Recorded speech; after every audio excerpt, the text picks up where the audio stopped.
Hello and good morning and welcome to the Matchbox live build for 2025. Trust you're all doing very well. How are we doing this morning, gentlemen? We all good? I think we're fabulous. On this bright and sunny Saturday morning. It's glorious actually up here. It's lovely. Yes, very nice here as well. Considering it's supposed to rain today, but yeah, so far it's not here. No, most of it because it's going to end on Monday, isn't it?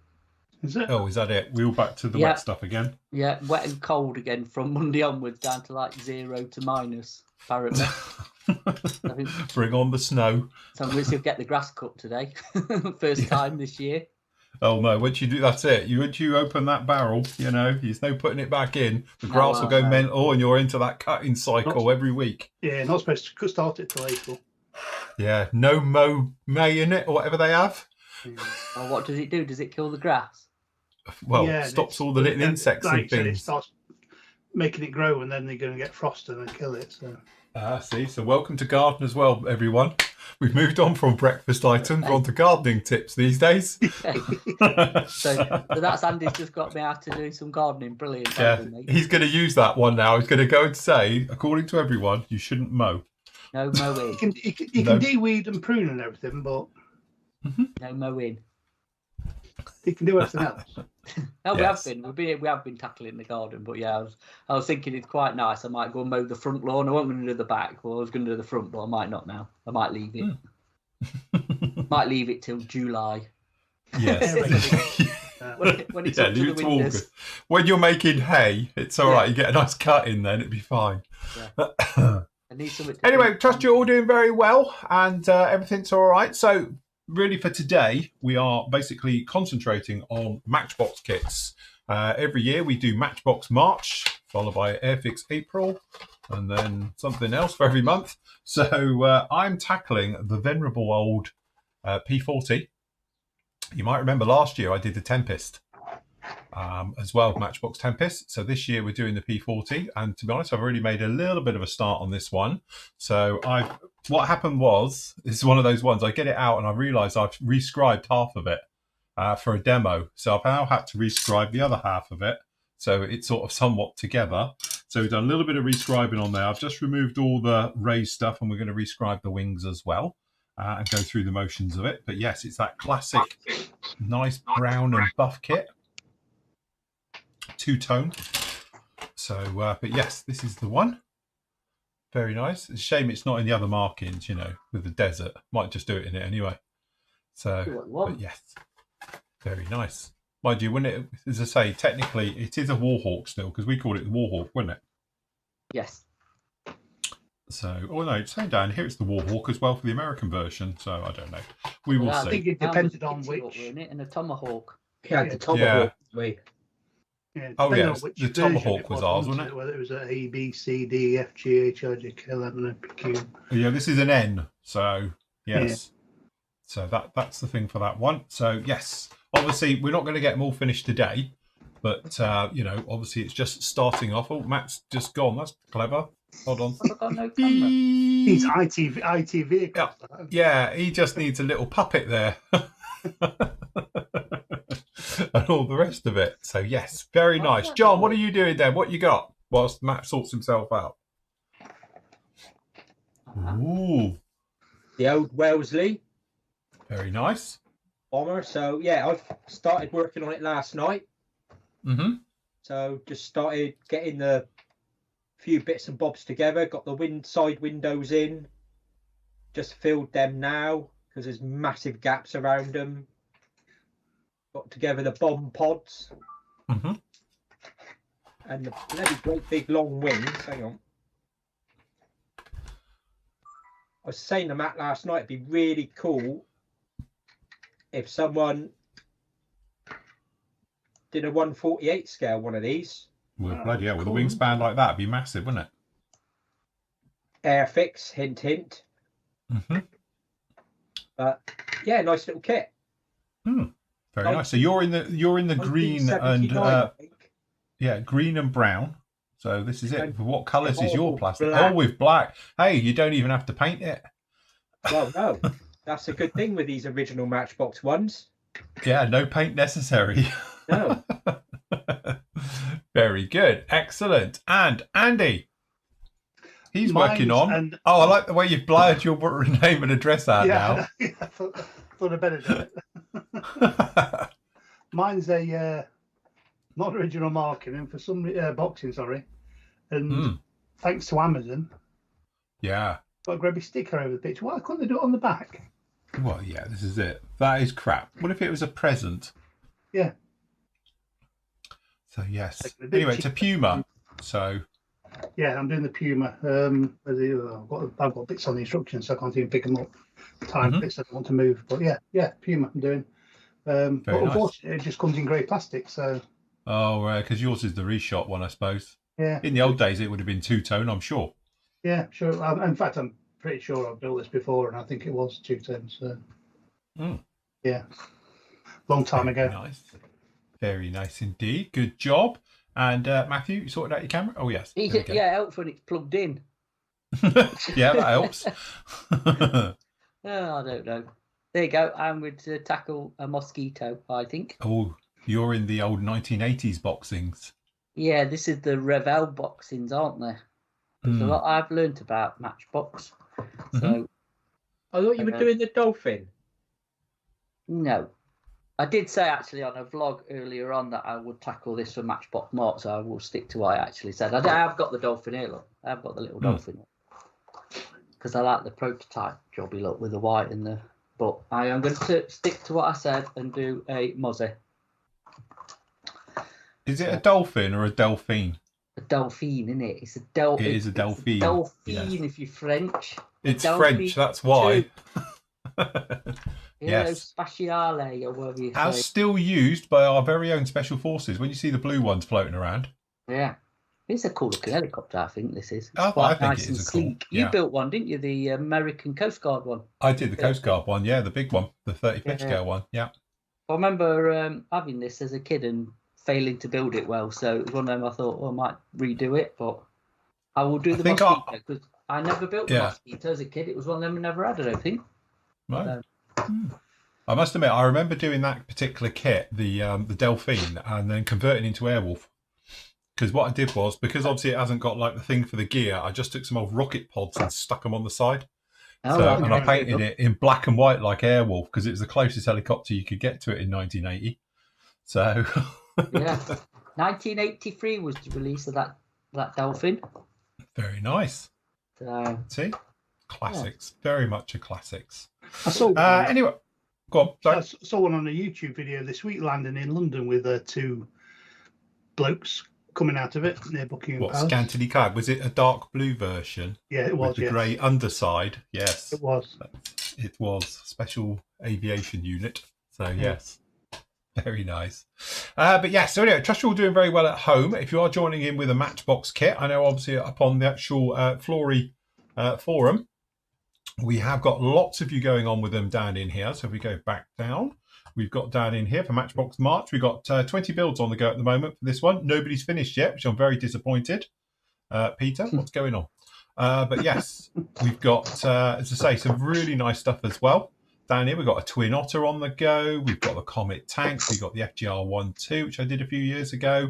We've got an Avery. As I say, we've got the Strike Master. We've got somebody's doing a Wellesley. So Vickers Wellesley, look.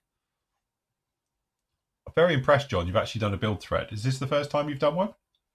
No, I'm doing one for my battle as well. Oh, right. Okay, just checking. Oh, look at the aftermarket he's using for it as well. Going proper to town. So, yes, very nice. But obviously, we've got things like we've got the Fury up there as well. We've got the Duster. Lots of other cool kits as well. So if you want to have a look down back through memory lane with all of these ones, you can do as well. And they're down in there. So, as I say, we'll be having a look at those in the near future as well with that. All righty. So yes, very good. If you've got any questions, usual things, we are building, keep asking because we're bound to miss it. But as I say, if you post them up enough, we will see it and go through. It's only because the things are moving quite quick and stuff like that. I'm going to have to put my glasses on because I can't read anymore without them. Zoran says, can I watch? No, I don't have a Matchbox kit to do. Of course you can. Absolutely. Everyone is welcome. More than welcome. Yeah. That is good. Jeff's bright and breezy this morning in the Emerald Isles, all nice and sunny over there. Very, very nice. Very, very nice. Good morning to everybody who's saying good morning down in there. And obviously good morning to the Flory family as well. Very nice as well. All good. So I'm just making sure we're all good, which we are, which is fine. Very, very nice as well. So yes. So my point of view with this particular kit is they went a little bit berserk, shall we say, with you know, a lot of the detail. You can probably see on here. So what these raised panel lines are doing all along here, I have no idea. I get these ones along here, but all of these, yeah. So basically, I'm just sanding them all off. So we'll just sand off and we'll go again. Did yours have raised or recessed? It's raised on this one. It has got a couple of recessed though, for some reason. For the really, really big ones, they've recessed them around the engine cowl. Everywhere else, they're raised. So we're just taking them all off with a medium old sander. And then obviously just get them nice and smooth. I don't want to totally destroy them because I'm going to use them as a bit of a guide. But we just want to get rid of the majority of all the raised ones down on here. So nothing's going to show through too much when we come into paint. So an oldish worn out sander does a great job on these. Because obviously if you take them like almost out, you get quite a nice sort of raised stress skin effect where you're sort of sanding them down. I don't know how well the camera will pick this up. Let's have a look. Maybe you can see it. So you still get the shadow onto it, on some light reflecting. You get a little bit of work out when my camera's all on. There we go. You get a little bit of a raised detail still, and that'll show through later on as well. But we will pop a couple of panel lines in here and stuff. As you can see, it has got the ammunition ones in a very nice deep trench all the way through. So it has got a few, but in most cases, I don't know what they're playing at really, but hey ho. I don't know when this kit came out originally. I don't know what it says on the box. What's the number on it? The number for this particular one is, it's a PK31. Oh, there you go then. That's an early one. That's a proper early one. Yeah, I don't know if it's got a date on it. Yeah, mine's PK123, and that was 1979, I think. Oh, mine's a PK116, the Mozzie. Have a look, see if it says it on the instructions. Sometimes it has a date on the instructions, doesn't it?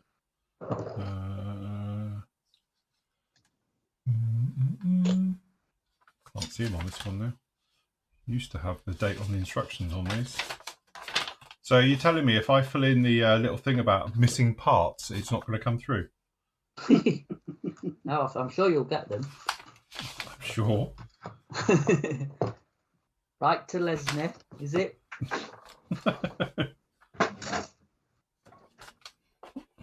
And this one was back in the day 49p. Wow. So yeah, there you go. Which in today's money works out about 50 quid. Yeah, this is it.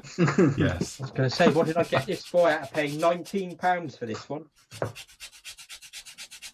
Inflation. Yes, this is the month where Peter Oxley spins in his coffin. Yeah, we don't see him this month, do we? Yeah, this is it. You know, he only comes out at night anyway. So he, you know, will literally be having palpitations as we now wreck a few more kits, sacrifice them to the gods. Sacrifice to the Matchbox gods.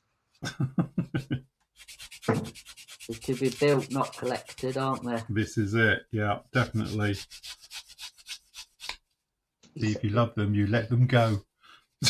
Yeah. I have got a good little tip for anyone that has got an old Matchbox kit. Mm-hmm. If, like mine and your decals are like that, absolutely shot to pieces. Charles? My new one. Yeah, go aftermarket. A company called APC Decals do replacements as per the kit. Also, they've copied the decals from the kit. Yeah. Ooh, what about copyright? So APC decals. Oh, didn't know that. Do they do all the Matchbox stuff or just a few? They do a lot of them. If you just put it in Google, APC decals, there's a shop in I think it's the Czech Republic. Yeah. And they've got they do a load of replacement decals for Matchbox. I think Frog as well. Yeah, they do Frog. So handy to know, isn't it?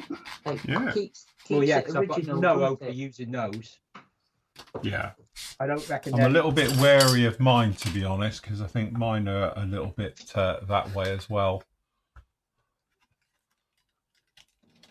Mind you, a few years ago, if you remember, when I did the thingamajig, the Phantom, which has still got it, I'll get it in a minute, those decals went down lovely. See, that's what I like about old kits, you see. We don't have many decals. We've got, technically, if you're doing the UK one, we've got 1, 2, 3, 4, 5, 6, 7, 8, 9, 10, 11, 12, 13. So that's what you need. But yeah, I think mine are fine. Just need a little bit of TLC, but I can guarantee these come off. You have a nice bit of yellow with them, which will stick it down nicely. Oh God, the old Matchbox Lynx. That's a prototype one, isn't it? With many windows. Yes.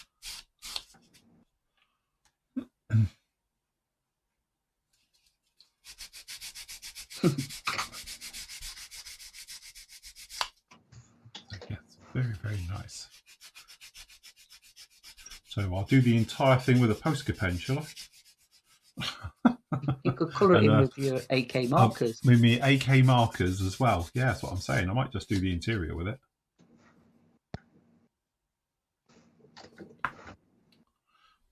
I'm just gonna build it all and paint it as one. Yeah. Go proper retro.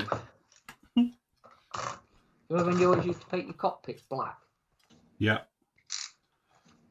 That's standard. Basically, you didn't know that they were green or whatever colour they should have been in real life. Well, yeah, no, that's it. Always standard thing, paint it black. Yeah. Kind of made sense for cockpits to be black, though, didn't it? It did. Well, the thing is, probably when we were building kits, they probably were black in those days, weren't they? Yeah. Especially if you was building like a Lightning or a Hunter or something. Yeah.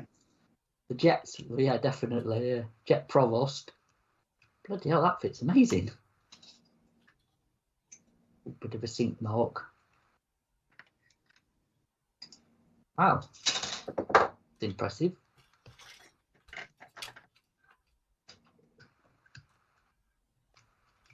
Just a little bit of light rescribing. I don't think I'm going to bother re-riveting this though.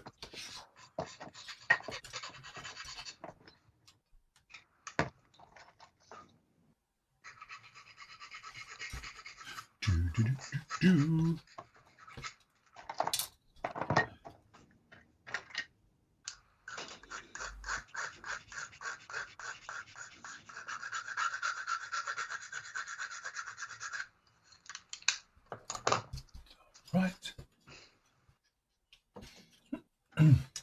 So, what's everyone building at home? What are you all up to? What are you doing?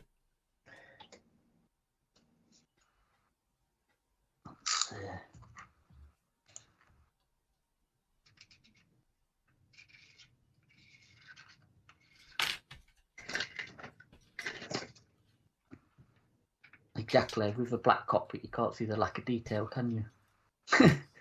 True. Very true. Lack of instrument panels and proper seats.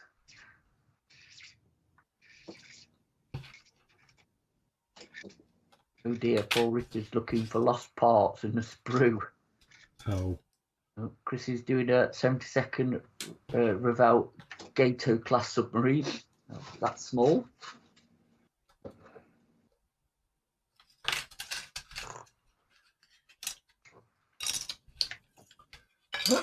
262 for Nick. Jeff's plugging away at 118th Dauntless.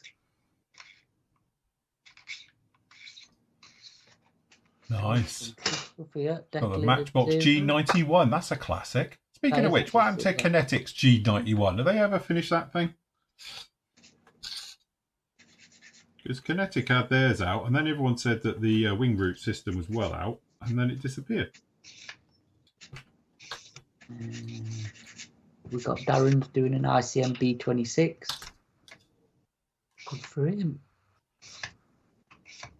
Ross is painting his own brew figures. They're looking good, actually, Ross, your figures. Nigel's got a Matchbox Hurricane Mark 2D on order from eBay, but it's not arrived. Oh, no. Oh, that's all right. You've got all March to do left. it. Well, yeah. We've got Peter's building a 1700 Matchbox ship, the Fletcher and the Indianapolis. Carl's not feeling the best, so he'll be feeling better soon. He's got a Matchbox Cayman Sea Sprite. God, you remember that kit, 48? Yeah. Exactly, Craig. It is the best looking aircraft. We had a comment on our last PM show about how dare we say the P40 is not the best looking aircraft. I banned and blocked. Did you? That's it. I'm not having any of that negativity around our channel. Yeah. Brian's doing a 176 Comet from 1974. Wow. Wow. God, I had that thing, Jeff, that Toco 172nd AN74. I bet John's had that as well, haven't you, John? Which one, sorry? The AN74 from Toco model, is it? TOKO? Oh, yeah. I've had a few of them and sold them.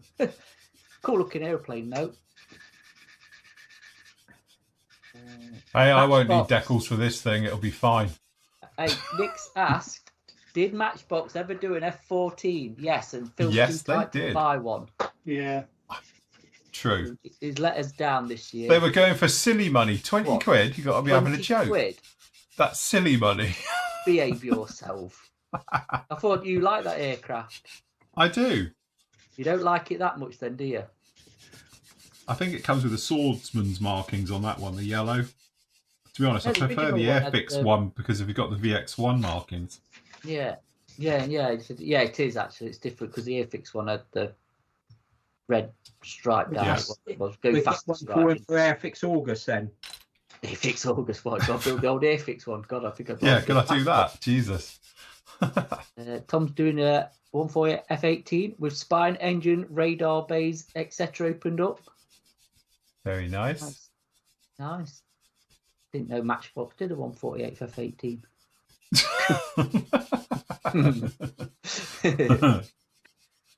I tell you what, actually, you know the Matchbox F14? I think it's actually one of their harder kits to get hold of. Oh, is it? It's everybody binned them. He refused my offer, and I thought it was a very generous offer. So, what, of a tenner? No, I didn't offer him a tenner. I think I offered him like 18 quid. Anyway, he refused it. So I thought, do you know what? Stuff you. I'm going to tariff you instead. If I had one, I would gladly give it you. I know, but luckily you haven't, because it's a Tomcat. Exactly. Dodged the bullet.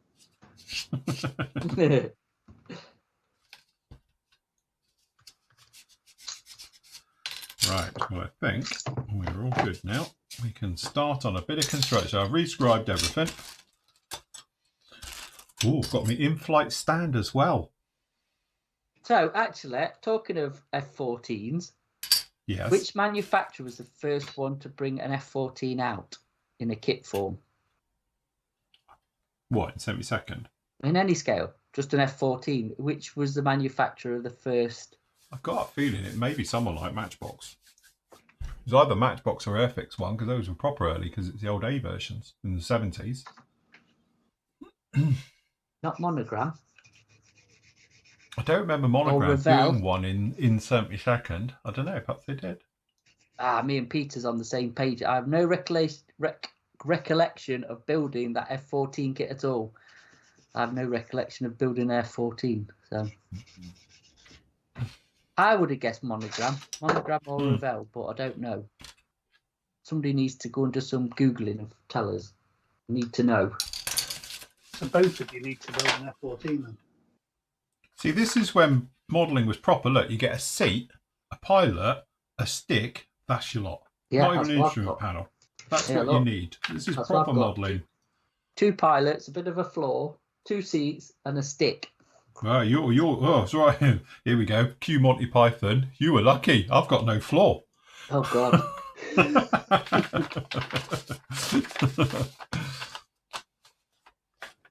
Apparently 1971, first F-14 by monogram in 1/72nd.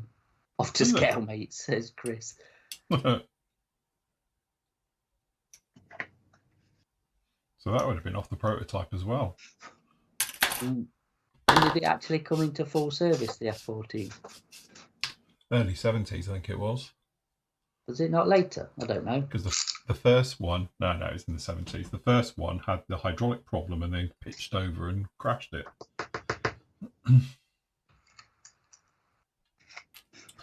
Right. I think we've all got to agree, best looking aircraft ever. Well, this is true. Says nobody never.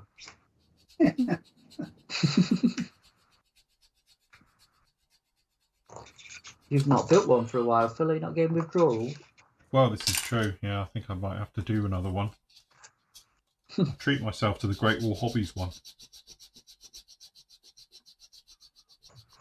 Either that or the Academy one's supposed to be all right in 72nd.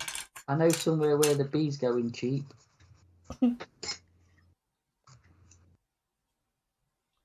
Is this your dodgy eBay store? No. No.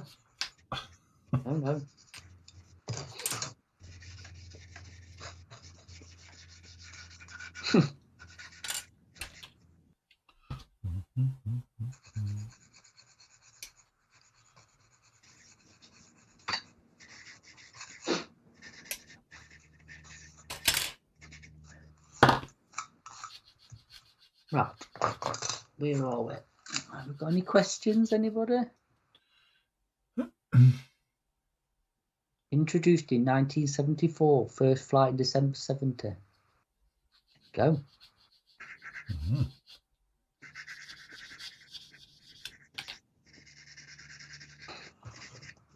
Right, I need an instrument panel. I'll tell you what, unlike a lot of newer kits, all I've done is glue these wings together and let them dry overnight. I'm just sanding off the leading and trailing edges now, and I'll tell you what, there's no gaps at all. Mm. I think the thing is you always forget is that when these kits were designed, it was all done on a plotting board with a ruler. There's no CAD. Manual CAD. It's all proper, old school stuff. It was all analog. Yeah. What you're saying, the designers had more skill then? Yeah, definitely, 100%. Controversial.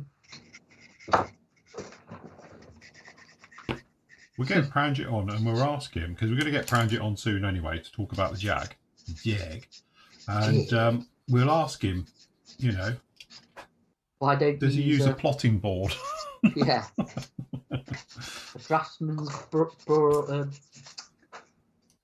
Yeah, and does he wear a white coat like a doctor as he's doing it?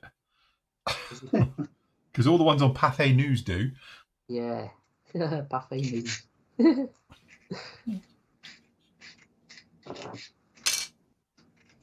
I just feel a bit thinking we should be using old school stringy glue, but I am being halfway there. I'm using Contactia. I'm gonna, none of this extra thin rubbish. I don't think this styrene actually reacts very well. It's extra thin, to be honest, or thin glue. It's rock hard, isn't it? It's properly solid styrene. Yeah. Yeah, this has got proper oil in it. Yeah, proper oil. None of this synthetic rubbish. That's what you need, ashtray holders. Yeah, right, Davey's got a question. Is microfilm a rebranding of the original micro superfilm? Jeez. So we have an easier one to start with. Please. It's Saturday morning. I'll pass it over. Are we talking about the micro industry stuff, yeah? I'll pass it over to the team. I've got no idea what he's on about. He's on about the film that you have from Micro Industries, the Set and Soul people, I assume. No, he's on about microfilm. Is that the stuff you put over your decals? Yeah. Yeah, well, I assume that's what he means. I don't know, David. To be honest, I don't tend to use it very often. In fact, I can't remember the last time I used it. The microfilm's been out for ages, hasn't it? So if it's a replacement or something, it would have been a long time ago.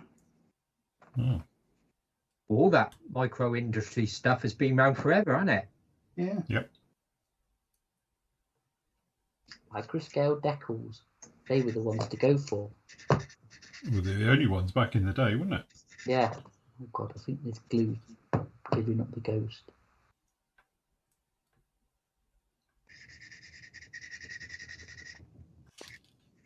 Yep. Nice looking Hannon's catalogue. I miss the old one they used to do. What catalogue? Yeah, the old Hannants one, you know, you turn up the telephone directory. I've got one somewhere. Have you? Yeah, there's somewhere knocking about. I have an old catalogue.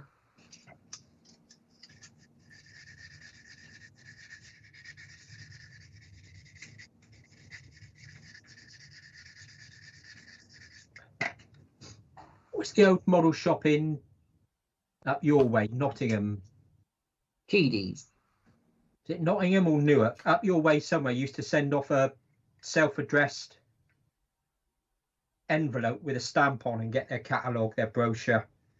God, I Forget don't who it know. was now. Everybody used to do it back in the day, didn't they? Oh, that was what's the one that was up? Top PD. on. PDs.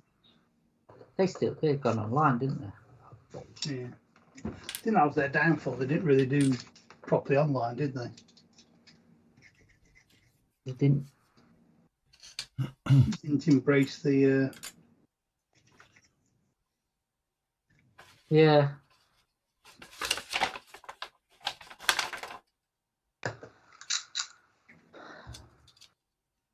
They didn't embrace the new technical digital world we now live in. Yeah.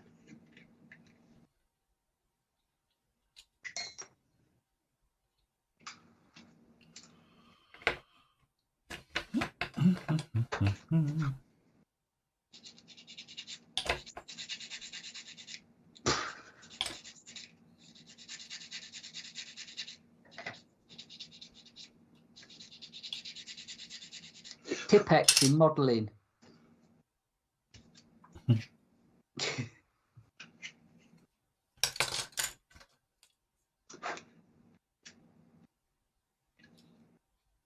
Didn't somebody try to use that as a filler once? Yeah. It used to be an old school technique was doing that. Have you used it, Phil? I think I tried it back in the day. Oh, But again, the trouble with it is it's too soft. It doesn't dry hard. So if you actually put your nail near it or anything else, it just dents it. It's not too bad for doing wheel well injection pin marks and stuff like that. Where you just put it in and go with a cotton wool bud or something, a Q-tip and just wipe it away a bit.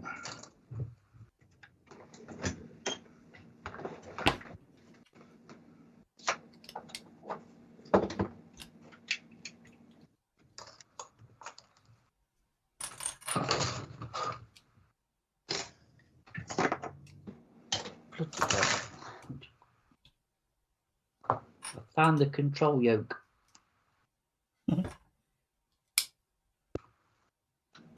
So that brings us together. We're on a roll. Agricultural. See, look, we'll have this done by 11 o'clock. It's fine.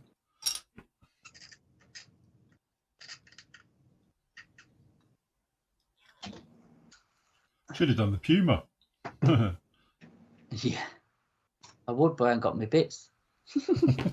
Hint, hint. He's been busy. He is That's on. it. He's there now, look.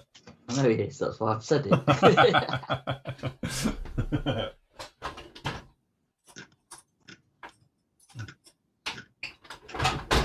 should do this in flight. If only I had an in-flight stand. Oh, we do. Oh. I want one. What, an in-flight stand? Didn't it? No, it should have. I thought they all did. I was going to say, they all had them. It's this one, isn't it? This one's got the cutout in the fuselage to put this stand in, but I ain't got a stand with it because you never got one in the 80s. They stopped doing them, didn't they? I've got the Matchbox M. This box was the stand. Oh, see. I have got the official look, the M for Matchbox stand, which I didn't realise it was an M for many years. I didn't either. Not the A for Airfix, to be honest. No. That went right over my head as a kid. Yeah, me too.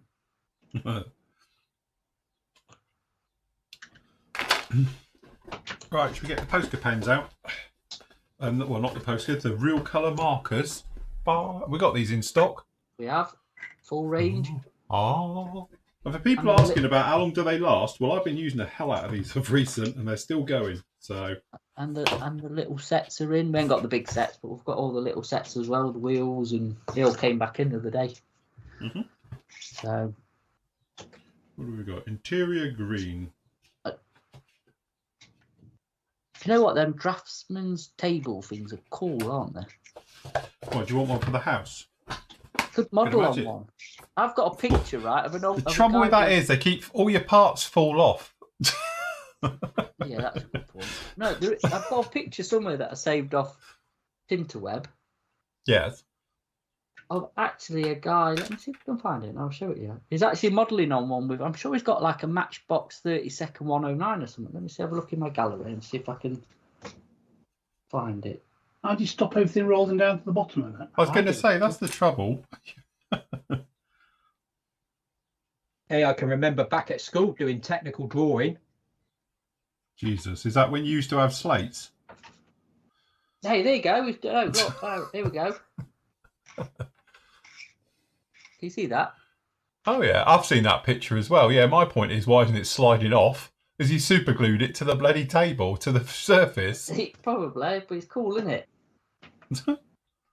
This is it now. We all need, instead of those electric stands that just go up and down, we all need to have the, a proper draftsman's table. Really? Do you know what that is? Just a piece of wood, isn't it? Yes. He's just got a couple of books behind that. He has, yeah. Oh no, it's actually, yeah, it looks a bit man-made, if you know what I mean.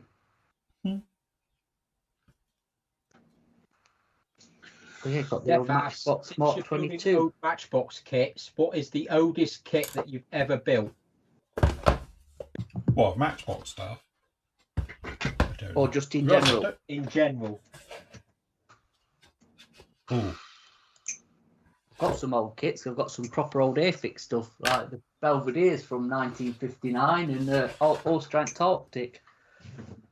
I don't know. It's got to be an Airfix kit. Because I built that Helldiver in there. I've got one. I've built it, but I've not painted it. As 1950 something, I think. It's not 2005. No, it's not the original one. It's 1950 something. You tell you're lying, John. Your lips are moving. I put hours of work into that. Yeah. Have you scratch built the cockpit for it yet? 20 minutes. No, it's just my buster. I just glued the two halves together. That's about all there is in the kit. They're not that old, are they? Yeah, the original's 1950. In fact, it's when I looked on Scalemates, the original it just says 195 and then a dash. So it's a 1950s kit.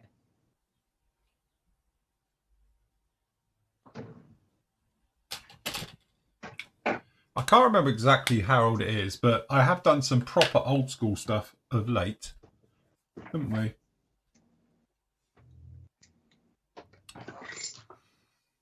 I can't honestly think too much. I mean, I've built some old stuff because I'm old, but Yeah, does it count that you were literally young when it got released? Yeah. Yeah, it was a new toolkit back then, though. That's the trouble.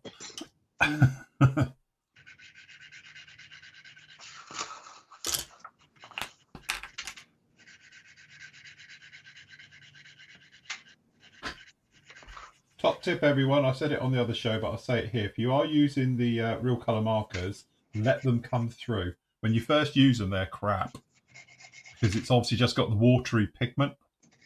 You need to proper let the colour come through. Sounds like a technique, but when you start using them, they are rubbish. There's no real consistency to them, and they're very, very pale. But you give them a bit of time. Do you shake them before you use them? Well, they don't have a ball in there, so I don't think it makes much odds doing that.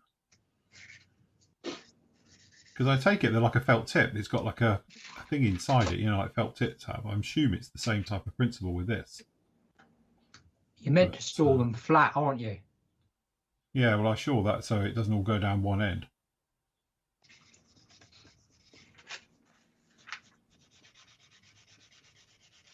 This Puma I'm building's only got wheels on one side. I couldn't show it on the instructions put on the other side.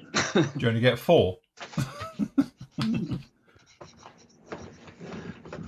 Oh, it's got the flippy symbol.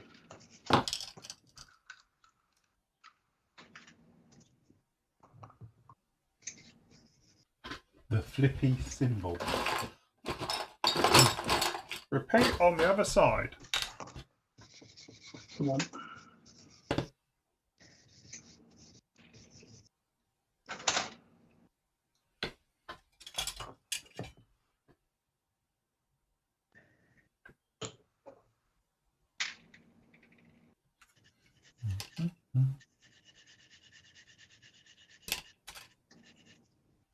There's some really nice detail on this.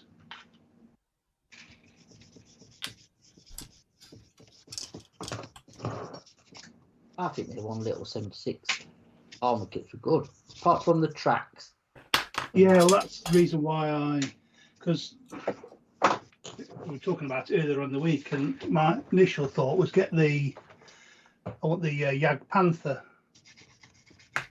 but the tracks on it are terrible. And then Matt suggested printing some off. So now I was like looking. They're getting printing a set of tracks, but then I'm thinking, do I really want to start putting together 1/76 scale tracks, individual links? No. For a quick Matchbox build.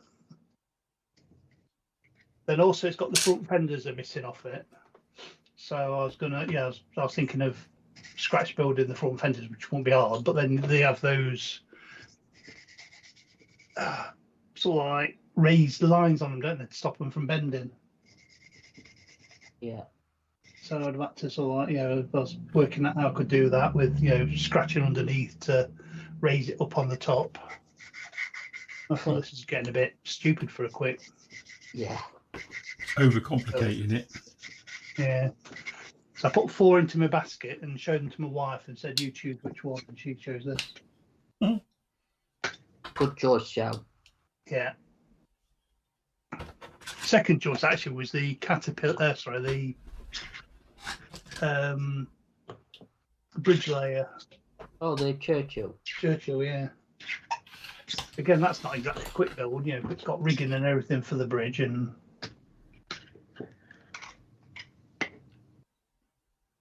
so I thought, don't be silly. I know I'm a demon speed builder, but right. There we go. It's somewhat together.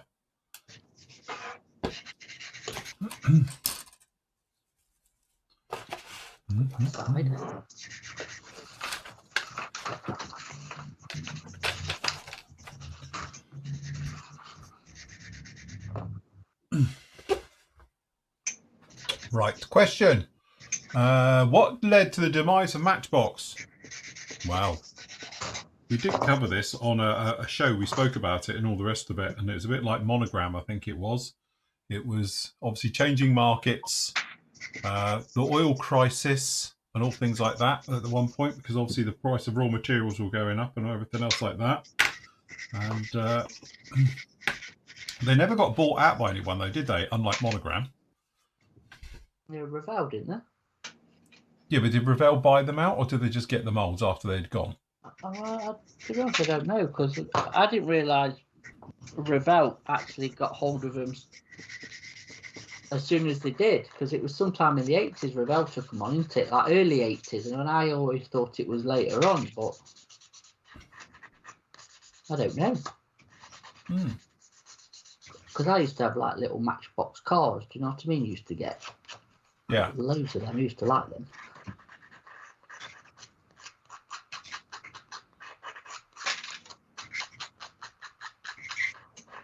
Phil, the AK Real Colours pen wood base is a good match for chromate yellow with the wheelbase. I thought the other interior colours were good. Which is one's wood base? Let's have a look. Wood base. Let's have a look. The trouble with these, you have to turn the pens around to face the right way to get the writings off of it. Yeah. Wood base.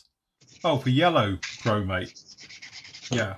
Because the other one as well, if you use the, like these ones here, that one is actually quite good for the green zinc chromate. There is a zinc chromate colour. Eh? There is their own zinc chromate colour. What, is a pen? Yeah. Is it's a zinc chromate interior green. It's called interior. Yeah, that's what yellow. it is. Yeah, that's it. That's what I'm saying. That's what I'm doing. Look, I'm showing it. And obviously you've got your interior. I'm not looking at the screen. So what's wood base got to do with it? Because that's the yellowy colour for it, which is very close to, was it XF4? To be honest, I've never used it. Oh yeah, it's actually not bad actually.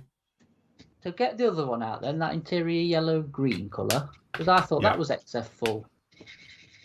No. The yellowy one, this is definitely a green. It's like a green zinc chromate. Oh, zinc. Where, you know, you get the yellow version and you get the green version. Yeah. So that's what they are. Fair enough.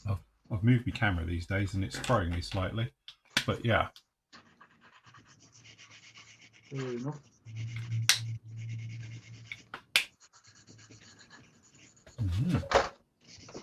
But what colour are the wheel wells? That's the trouble. Here we go.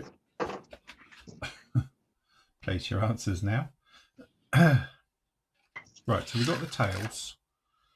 We've got the exhausty things. We might be able to paint these. Where's my dark aluminum? That'll do.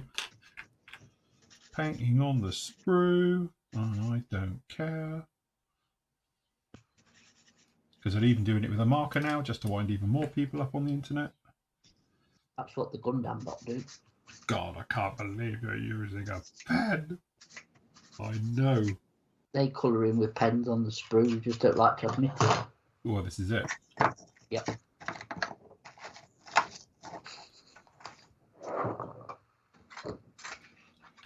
Okay, sway brace, that can go with that colour as well. What else should we have? And these are good. There's the other one.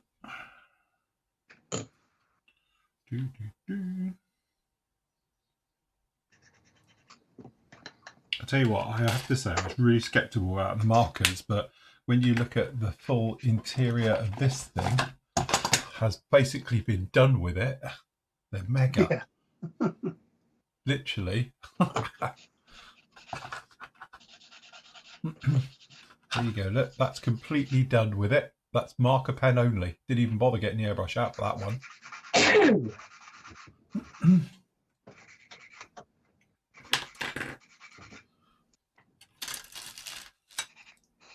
Right. Okay. So that's that. So now let's tempt fate. Try and get the front end on. Those ones with the full interior, definitely for the journey, aren't they, rather than the final destination? Yes. It's all part of getting there. It's all part of the process.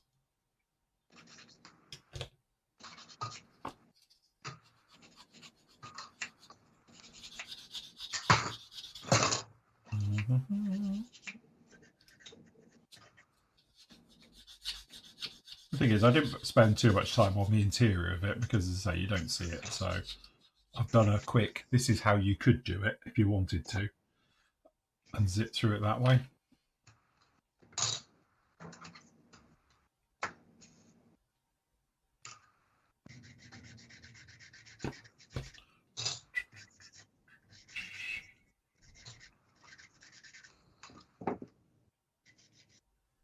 Tell you what, it's amazing, like you're saying. I've just put this thing together. It's got no gaps, no nothing. When a guy did it with a stick when he designed this, it's amazing how accurate they were.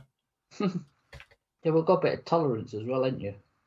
Yeah, but it's not that much. No, it just seems to fit and work, you know what I mean?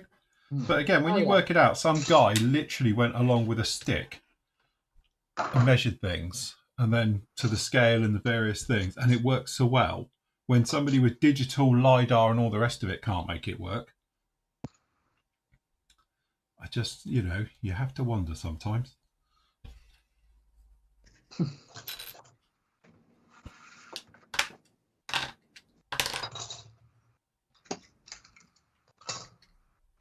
know, again, like when you're putting it together and literally it just fits, and they fit beautifully. I must admit, it does make you wonder how I made such a cock up building them as a kid. Do you know what I was just thinking? Do you reckon if we had liquid cement when we were littler, we would have made a better job? Probably not. I think the biggest thing is patience and dry fitting. I didn't have any. Well, it's test fitting and dry fitting and things like that, wasn't it? It was, you know, I didn't do any of that. You just hacked it off the sprue with a carving knife, and then bunged it on the model. Yeah. Because it didn't fit, I just used brute force and ignorance to make it fit. Half the time I used to just twist it off the sprue. Yeah.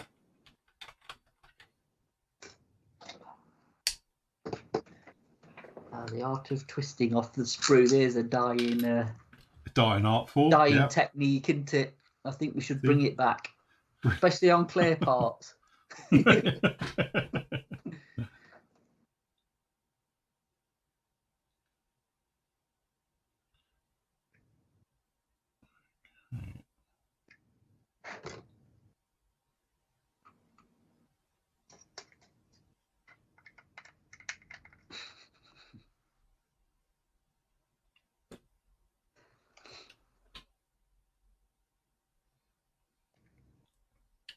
Yeah, see, kids today, they'll never know that art form.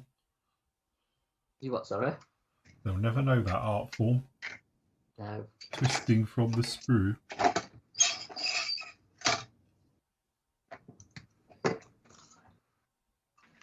Still can't believe I used to get away with using scalpel blades at like 10 years old.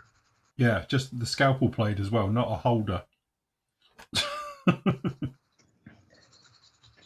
Mind you, I did used to go to school after like the summer holidays, looked like I'd been a self-harming again. Yeah. Yeah, phone call to the parents. It's all right, he's a model maker. Oh, that's fine then. He made plastic models as a kid.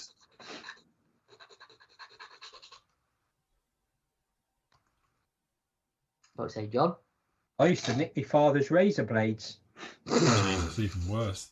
I remember years and years ago, I did that as well. I found a pack, took it out the little paper sheath, and thought, well, that's not very sharp. Put my thumb on it, and then it shot through, literally. I was like, Jesus. But because I had obviously nicked his razor blade, I couldn't tell him I'd done it. But the trail of blood leaving from the bathroom to my room was a clue. Yeah. Like a whodunit. Yeah, that's it. So, yeah, at that point, I was taken down to A&E. Oh. I still use them now. What's that? Yeah, but at least they're the safety ones with one side done and all the rest of it, rather than, you know, the old-fashioned proper thin ones. Yeah, your dad's razor blades. And that's what I did it with. I took it out. It came in the little paper sachet, wasn't it? And you undid it, and I was like, well, that's not very sharp. Put my thumb on it, and then suddenly, poof. Was that Gillette's finest or Wilkinson's sword? I think it's Wilkinson's sword. He was in that camp. The Wilkinson sword camp. Yes.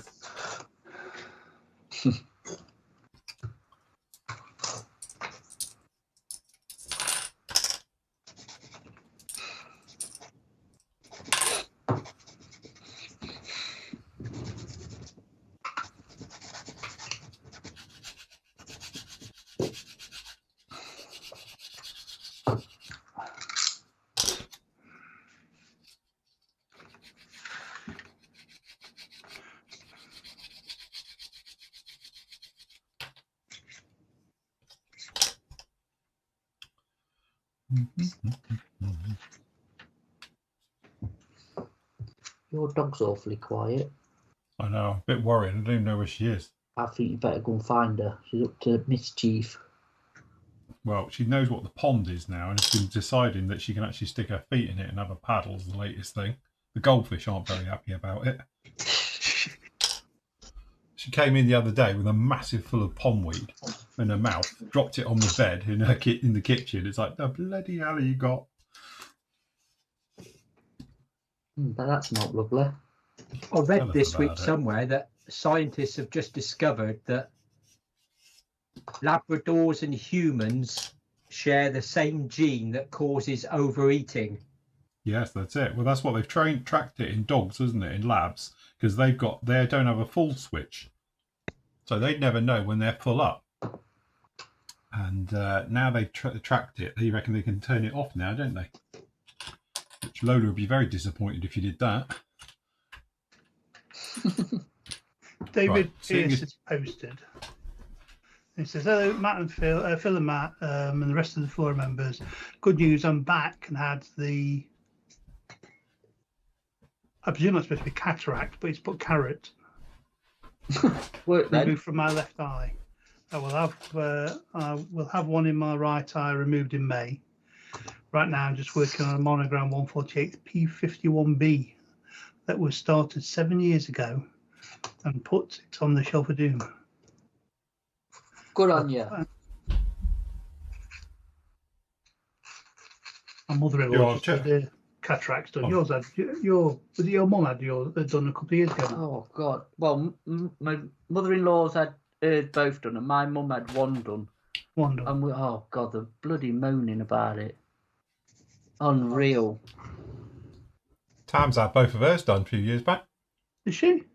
Yeah, because obviously she was on massive amounts of steroids because of her shoulder, and it gave her cataracts. So she had them both done. Yeah.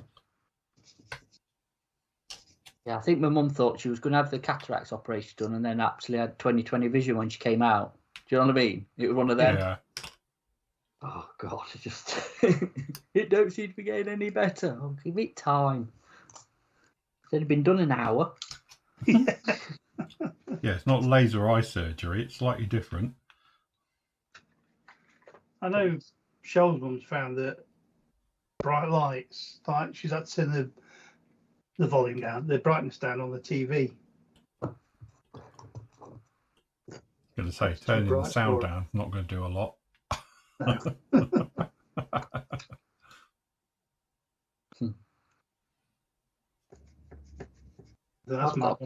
got a question. Mm-hmm. Can somebody tell me why there seems to be an absolute world shortage of Revel contactor cement? You're struggling getting it again? Yep. I know it sounds horrible, but if you go down to, what's it called? Hobbycraft. No, Hobbycraft. I bought 2 bottles down there the other day. Did you? I did. I had to because you didn't have any. I haven't had any for ages. It's your fault. Yeah, it's our fault. But you can console yourself by buying a cheap ICM kit.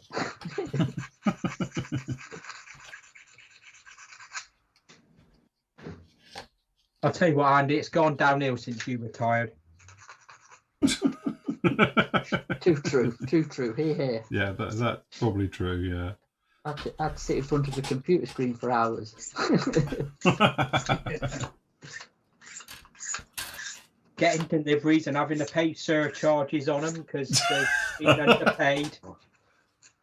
You do something once. I was saving the environment, John. To be honest, I did the same thing to John as well, but John best.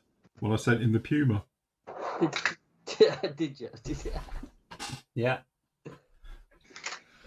I say do something once, it's like being married, isn't it? You hear about it for the next 3 weeks constantly, and then it slowly fades off for the next 3 years before you stop hearing it. There you go. Look, Tom was down in Hobbycraft yesterday, and they had lots of Contactia and Tamiya Extra Thin. Well, no one else has got any. Probably. I'm going down there then. Blame Sarah Lancashire or whatever her name is. Oh, what's she got to do with it? But isn't it, who's the woman who owns it? The dragon. Oh, she lives near John. What's her name, John? Oh, Deborah Meadham. No, the other one. The one who's into crafting, who owns, because she owns the company, isn't she? I don't watch Dragon's Den, so I won't She know. was on Strictly years ago and all the rest of it. Well, She was a bigger bird, but she lost all the weight.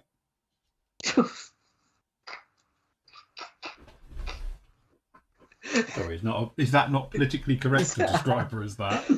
Sorry, Oh, do God. apologise. Excuse Oh, hello, my- where have you been? It's all right, my loyal wingman's just arrived. You're cold, so you've been in the garden. I was checking the cameras and I couldn't see you. So what have you been doing? What have you been up to? Hey, you want to come and say hello? Come on, up. That's it. Look, everyone, the little puppy we used to have, who now weighs 23 kilos. God. And she's the same size as Lola. And she's only 7 months old. Your birthday yesterday, wasn't it? Yes, it was. It was your birthday. 7 months. Oh, yes. Get the size of you. I remember when you was an Andrex puppy. Yeah, Not that didn't last anymore. long. No, definitely not. Did it? Where have you been? Well, you haven't got muddy paws and you're dry, so you haven't been in the pond. But you are cold, so you've been outside. Which is a little bit of a worry. I take it you found a very nice branch or a tree or something and have eaten it. Yes, you little git. Aren't you? You're going to stay in now. Well, I'll keep an eye on you. Isn't it? And how are you enjoying Matchbox March? He says, "Ooh." Tastes fantastic. Yeah, that's it. Are quite tasty, the boxes. I like boxes. Good girl. Go find Lola. Where's Lola? No? Where's Lo? She upstairs? Go find Lo. Yes, I know. Good girl. Usually she comes in like this is to tell me she's done something. So I'm slightly concerned what I'll find in an hour's time. That thing where Tam says to me, "Now you do keep an eye on her. You just don't let her wander around, do you?" No, Of course not. of course not. I know exactly what she's been up to. Yeah. A responsible dog owner. I am. It's not like she's got to run in the entire house and the garden and everything. Yeah. You got back door open? Yeah. It's quite nice because it's quite mild out there for the first time, so you can have the back door wide open and it doesn't matter. Well, as you can probably see on mine, I've got it together in its glorious Techniform. So we've got gear, various things. It does seem quite funny that it's in different colours, and it's that thing also where you never really cared as a kid and never really wondered, you know? Yeah. Mind you, if you were like me, I would have just probably slapped olive drab liberally or green right the way over the entire thing, and that would have been it. Yeah. Stuck decals on. Happy days. Yeah. Decals on, yeah. Make a mess of the clear parts. Yeah. Job's a good one. Is that not what you're going to do now? Well, pretty now I can do it with a pen. I'm going to pen it all over. It'll be fine. 3 coats of that over this, it'll be fine. So yes, we got that on. So we've got to do the undercarriage bits when they're dry. The things we'll do after painting. Blimey. Wheel wells and stuff like that I'll paint by hand. So yeah, job's a good one. As long as we contact your glue dries all right, we'll be fine. Have you got wheel wells on that one? Yeah. I just got little, almost like dents in the bottom of the wing. Oh, right. No, I've got full wheel wells here and geared doors and all the rest of it that goes with it. Let me pop over to our friends at Scalemates. Oh, see what Scalemate says.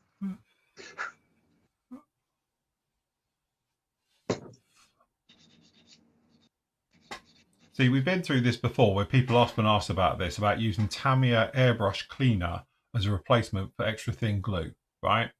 As has been spoken about years, because this is nothing new, it's been going around years. Yes, you can, but where they say, because you've just read the ingredients to say what it is, doesn't mean necessarily you can just make it yourself by mixing those ingredients together. Otherwise, other companies would have done it as well with the, things like, secret special sauces. You have to list what's in them. So it's how it's done. And we have had horror stories of people melting plastic with this stuff. So you do have to be somewhat very careful. You can buy, and I don't think I've got it in here because it stinks, the old plastic weld stuff for doing plumbing, because technically it's the same stuff. But if you put that near a model kit, it's really, really strong. And on certain plastics, like the softer stuff, you will melt it. It'll proper melt because it's too strong for it. So again, it's one of those ones, just be very careful and test it on bits of plastic, not on, like, I wouldn't pop it straight down your center seams of your models when it's put together and stuff, just in case it ends up making a right mess of it. Because also we've had issues in the past, and we talk about ghost seams of them coming back 6 months later because of it. So just be a little bit careful of how it is.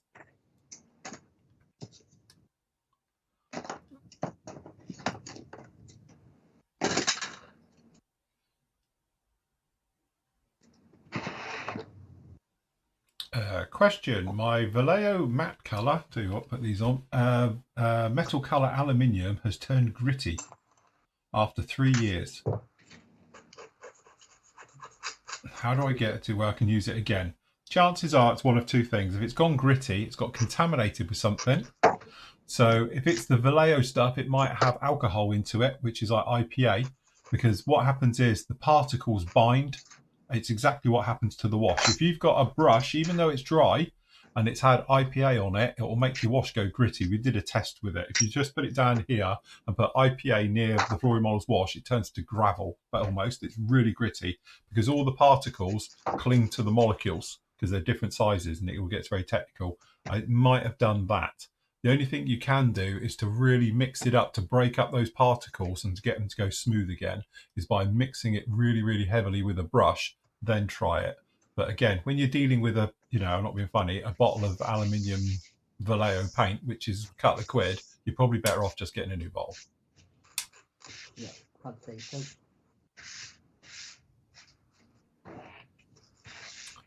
And we've got down in here, what have we got?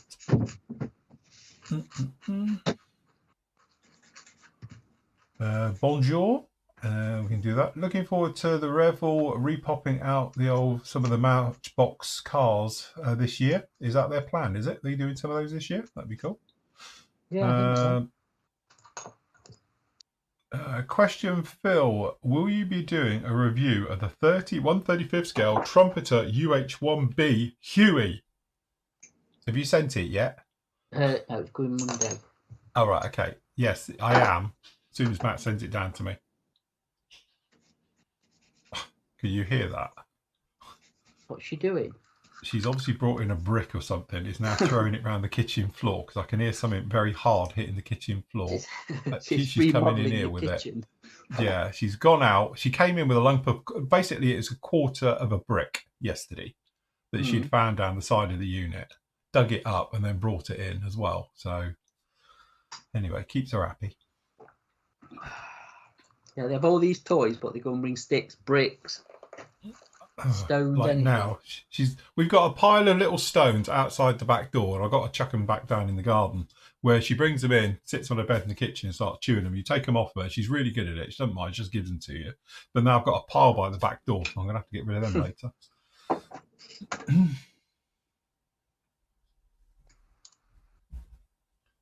Tong Kwang Bingo Farts 101 says, "Hi gents, haven't seen a live show from you guys in a while." I must admit, we haven't. When was the last time we were on? Last year. Turkey shoot. Turkey shoot. Or Christmas. Turkey shoot. Christmas. Yes. Was it Christmas? Yeah, we did Christmas one, didn't we? Was we on New Year? Yeah. Does Lola play with Amber? Oh God, yes. Yes, they basically play fight all day long. It's basically Lola's turned into a sort of 5-year-old, and they are literally trying to eat each other to the point where I got bitten yesterday because I was in the way. They were rolling around on the floor, and I had my feet out, and literally had my leg chomped by mistake.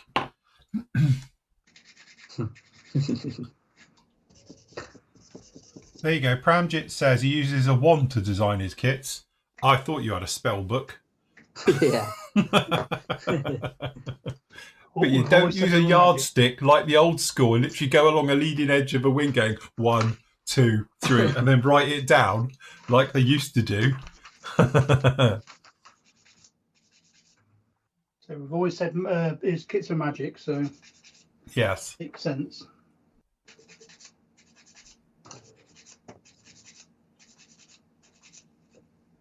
I'm hopeful that the Trump v Huey is better than the Apache. So, Amber, come here, mate. Amber, come here.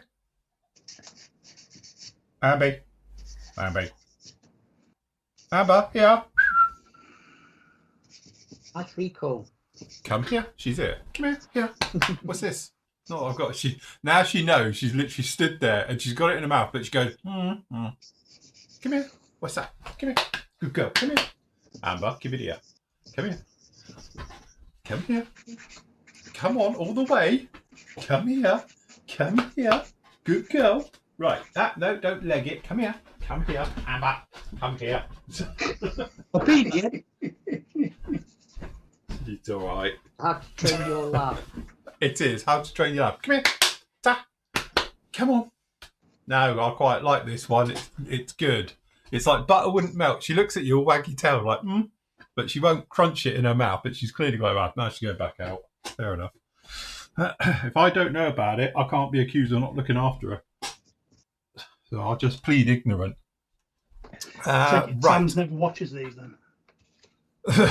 Hopefully. Don't think she's done yet, so I think I'm all right. Yes. Anyway, I was saying it's one of those things that if they've done the riveting nicer, shall we say, than they did on the actual Apache, we should be okay. Because we could do with a nice proper Huey, old school Huey. Yeah, David, get another bowl. Honestly, life's too short to worry about crap paint.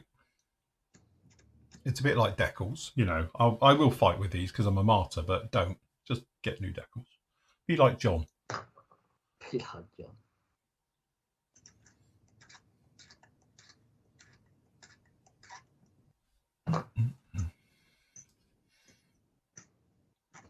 Speaking of the police service, they've been using wands for years. They had a nice drug raid up your way, didn't they, John? Bridgewater, some old factory. They're converted into a cannabis factory, apparently. Yeah. I have no idea. Apparently, yeah, it was on the news last night. We had one up our way not so long ago. It used to be an old nightclub. Oh, they converted that into it. Yeah. I don't know what this one was. It was obviously an industrial unit. There's nothing on it at all, just it. But they were saying the smell was a giveaway. And when they opened it up, it was absolutely rammed full of it.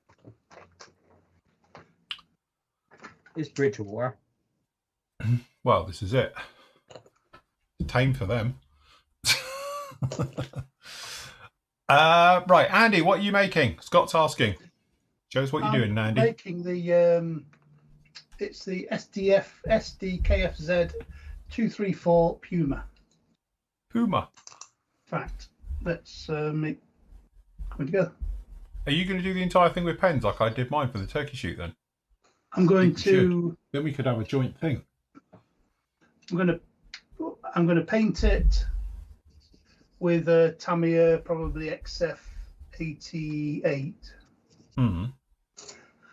And then do all the camouflage with Penja.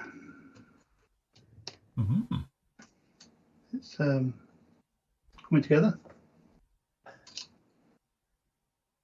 Not sure about the fenders because they seem to slope down a bit, and I thought they were square, but that's the only way they go on. Oh, right, okay.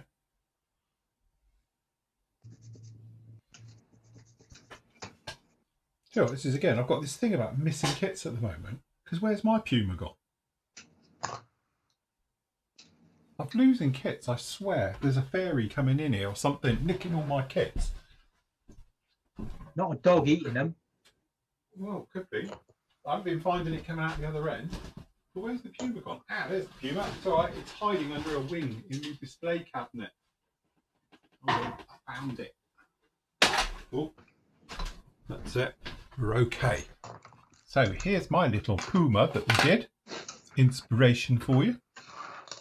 Oh, Magic Factory. That was nice. That This is the Magic Factory one. Cracking little kit. This was. That's Magic all Factory. Done. Yeah, that's the Magic Factory one. All done with the actual real colour markers. Hey, talking of real colour markers, do you remember the Stug I were doing? Yes. Where I coloured it in? Yeah. So I'll tell you what's good about Nice. the markers, especially if you're doing a hard edge German camo, right? Yeah. Yes. Is to do your camouflage with the markers and then go in and post shade it with an airbrush and lighter shades of said colours. Mm-hmm. And then you get quite a nice hard edge but blended in camo, because obviously it tones it down a bit, but even the side shirts and that mugguard's falling off, Matt. I know. Yeah. That's how I want it. Do you know what? This is still because I need to print some tracks. Because I'm not using the old Italeri ones, but yeah, it's I like them for that. I tell you what, they do a good job. Makes life a little bit easier. So, but yeah, I need to print some tracks. Paint did you use to paint it after you'd done the? It was post-shading. AK real colours. The old ones in the jars, but obviously it's the new ones, but the same equivalent colours. And then I just lightened them up. Lightened them up with I lightened the thing up the Dunkel Gleb with white, and then the green and the thing I lightened up with Dunkel Gleb. The brown and the green. So ties it all together. There's me Phantom from last year, still in one bit. This is the Matchbox Phantom. Mighty Tomb. With the original decals. That was one of the standout kits back in the day, I think that. Yeah, it was just a shame that the glass work was a little bit, Yeah. Little bit, not very Phantom-esque. Scale. No, it's not very Phantom-esque, but yeah. There's something definitely wrong with the shape of the canopy. Yeah. That was good for a one-day build. Have you still got your little 70-second Airfix one, the new one? No. I think you had that. I didn't bring it back. I think I left it there with the rest of them. Oh, right. Yes, I didn't keep that one, I must admit. No.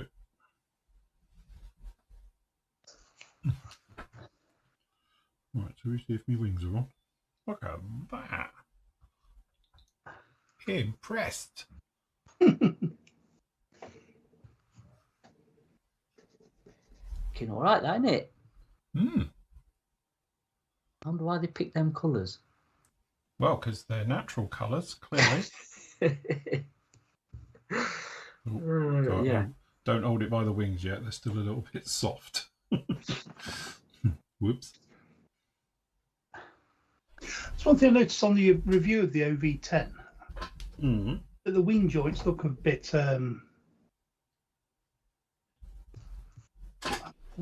old school. Oh, well, just being like the plug-in one. Well, it's a bit weird how it all goes, isn't it? Because you got that central spar, then the outer wings go onto it. Yeah. So I don't know quite why they did it that way and didn't put in a nice wing spar system. Yeah. But yeah, definitely a bit thing. Because more interesting to watch it because I've got one myself in my stash and always fancy building it. So I think I'll watch yours to get the. I just love it in that two-tone grey. I think that's really cool. Yeah, I think I did the quite a cool scheme. That the desert one looks nice. Don't get me wrong, but I think the two-tone grey one is a lot better than the green one. So yeah, right. Yes. Couple of things. Phil, your Flory Models hoodies, do they come with a zipper? Yes, all the way. It's not a pullover type. It's a proper, and it normally comes with tassels, but unfortunately the dog ate them. So we're tassel free now because the dog attacked them. So, but yes, no, they are zippy ones.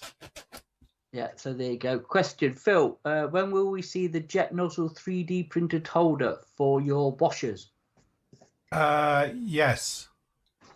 To be honest, John's been very busy and we just don't have one anymore like this. We've got about, I think he's done 5 different aircraft ones.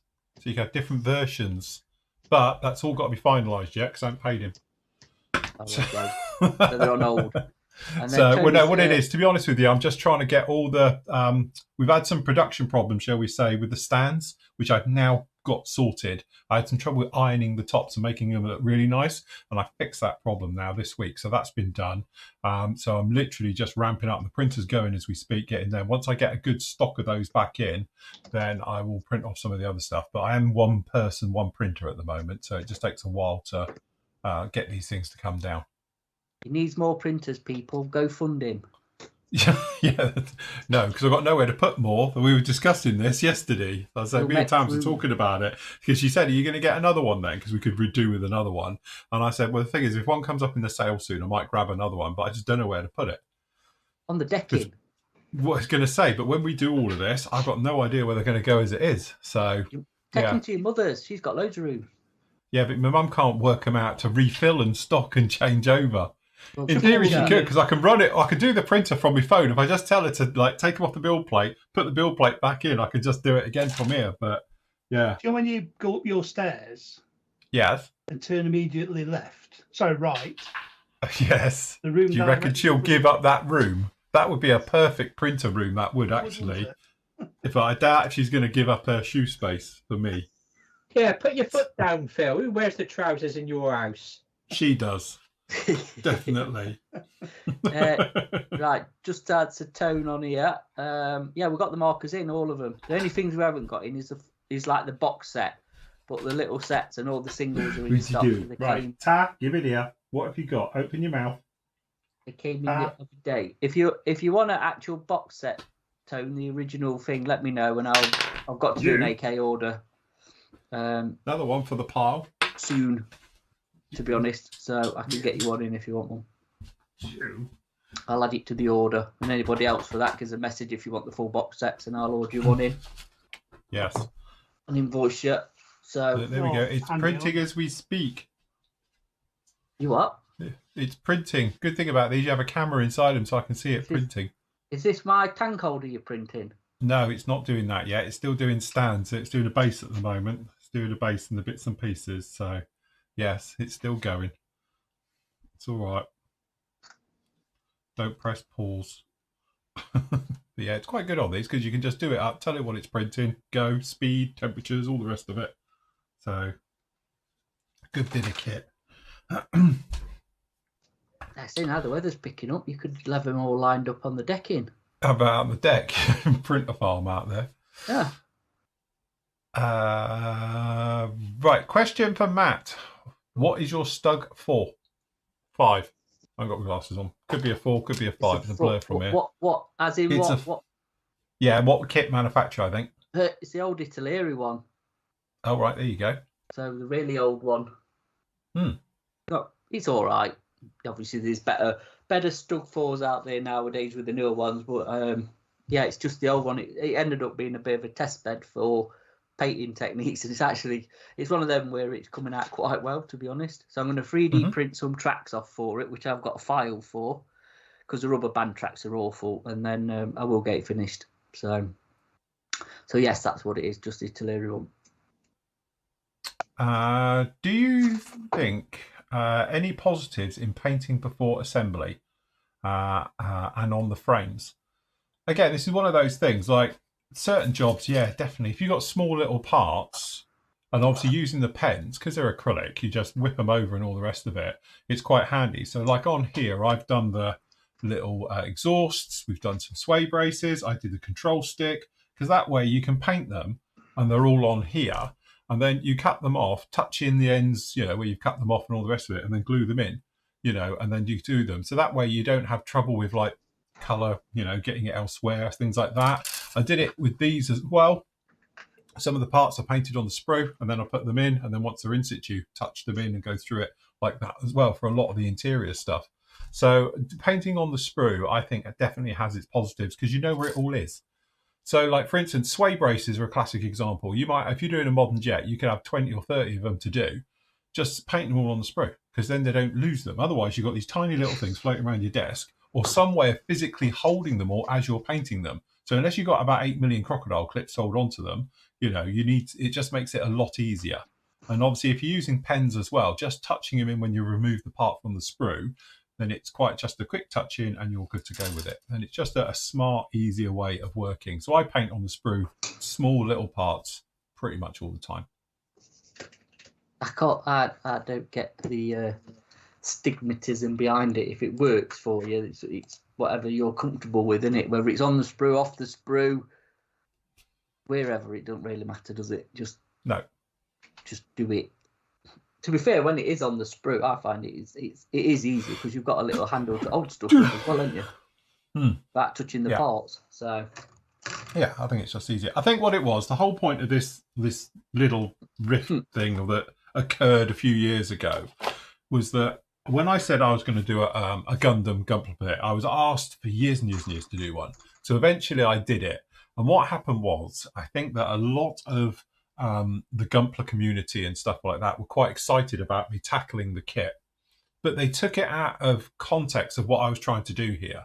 I was trying to show how fantastic their kits are and how brilliant they are. Because if you've ever built Bandai, these are just giant Bandai kits, really, at the end of the day. And some of the engineering into it is incredible compared to what we have in this genre of modeling. For instance, having the ability to have a robot's hand that is fully articulated and working, injected in one piece, is amazing. I don't to this day still understand how they quite do it, but it had the hands and they were fully articulated and you could move them and position them exactly how you wanted, but it's injected in one piece. You cut it off the sprue and it's fully, I don't get it. Anyway, that was the whole point to it. I just wanted to show that these kits are amazing and this is how they go and this is how they go together and how easy they are and straightforward. It was never my intention to do a full-on, in-depth, fully weathered everything build. It is mainly just to show a different genre that a lot of us have never tackled before. And don't forget, this is now probably over 10 years ago I did this.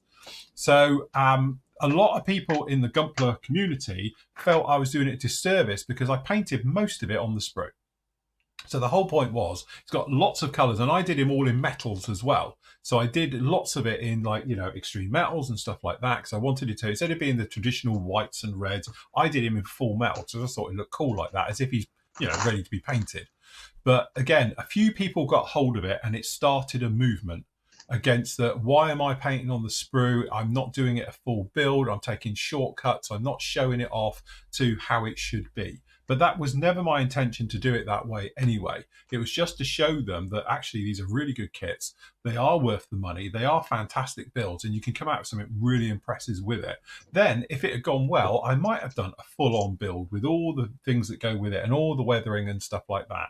But because this started to gain pace, where I'm getting 25 emails a day about it, and it was getting ridiculous, because then there were certain forums out there slagging us off completely and saying that, you know, obviously we're just, you know, treating them like toys and that and not taking it seriously. I then said a couple of jokey things back, which people took to heart. And if you know me, don't trust anything I ever tell you, because it is always done tongue-in-cheek, as I would say. But they didn't take it that way. And before you know it, we had a war going on then, because we had a lot of, obviously, with the Flory family and just people who knew what I was trying to do, trying to explain it to them in more robust way than I was, shall we say. And it ended up turning into a complete thing until I had to make a little statement and say, look, I think I said something again, which is like, you know, probably not the best thing to say, but I mentioned something about, like, you know, stop abusing children and stuff like that on there to get my friends back on side, if you like. Don't bother with it, leave it, I've got it covered and all the rest of it. That made it a little bit worse, and before you know, it just turned into an all right slanging match with it. So I just walked away from it. I stopped doing the build. Literally, I'd built the entire thing, but I never went on to weather it as I was and all the rest of it. And then we did a short video of me shooting it. And then, again, it was one of those ones, probably not the smartest thing I've ever done, but it was done for more comedy value than anything else. So after we put it at a couple of 100 yards away and shot it with a high-powered rifle, yeah, it was just done as a little bit of a joke and all the rest of it. But again, it was taken out of context. From my point of view, it was only done as a bit of fun and just proving it's a piece of plastic. Who cares? You know, it's not like your life depends on all of this stuff, and to move on. And that's how it was. And again, I had great feedback. I had the #2 world champion Gumpler builder come and talk to me at Telford, and we had a good half-hour chat about it many years ago. And he was saying, I don't understand it either. And he got what I was trying to do. And fully was backed me and all the rest of it with it as well, you know. But unfortunately, some hardcore people out there just didn't get it. You know, and again, I put my hands out. I probably didn't handle it as best as I could because, you know me, I tend to, when you get criticism and that, in this game especially, you take it with a pinch of salt and just move on, you know, and don't bite back. That's my only advice I'd give anybody who wants to do this type of stuff professionally on a channel and all the rest of it. Don't bite back. Don't give them the airtime. Just move on and do what you want to do. Unfortunately, I threw a few things back at them just to wind them up. You know, like the days when I used to be on Twitter, and I used to see it as a bit of a pastime, just winding people up. And yeah, it's not worth it at the end of the day. Life's too short. Move on. So yeah, so that's where the painting on the sprue thing comes from.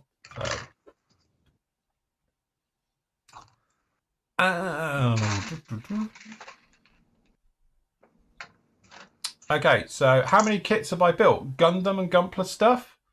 Probably over a dozen now. They don't appear on the channel, some of them. Some of them have other bits and pieces that we've done. As I say, with Bandai, I've built tons of Bandai over the year and stuff like that anyway. But yeah, I've done other stuff. As I say, I actually rebuilt the said kit I destroyed, but never made it to air to channel. Because there was a story to that. It was supposed to go to somebody as a present. And then, as I say, I forgot and we shot it. So I built it again. So, but yeah, it's one of those things. Harmless bit of fun. It's just plastic, people. Oh, trust me, I find the trouble on the internet. It used to be at one point, put it this way, it's around about that time. Every time we did a live show, we'd have complaints about it. You know, we had some very famous ones. Matt got a lot of hate once over a certain comment he made. Yeah, but I didn't even say that, did I? You never even said it. He got completely trolled out for something he never even said. Yeah. But again, that's what happens. People talk about it on other forums, and it's like, oh, well, that's what he said. He never even said it. Listen to it back. But yeah, I got in trouble at that time about the gag joke. And, oh, God. It's like, really? I'm literally playing. But people sometimes take us a little bit too seriously. And if you can't have a little bit of fun doing it, then really it's not a hobby. You should be enjoying your hobbies, people. Enjoy life. Yes.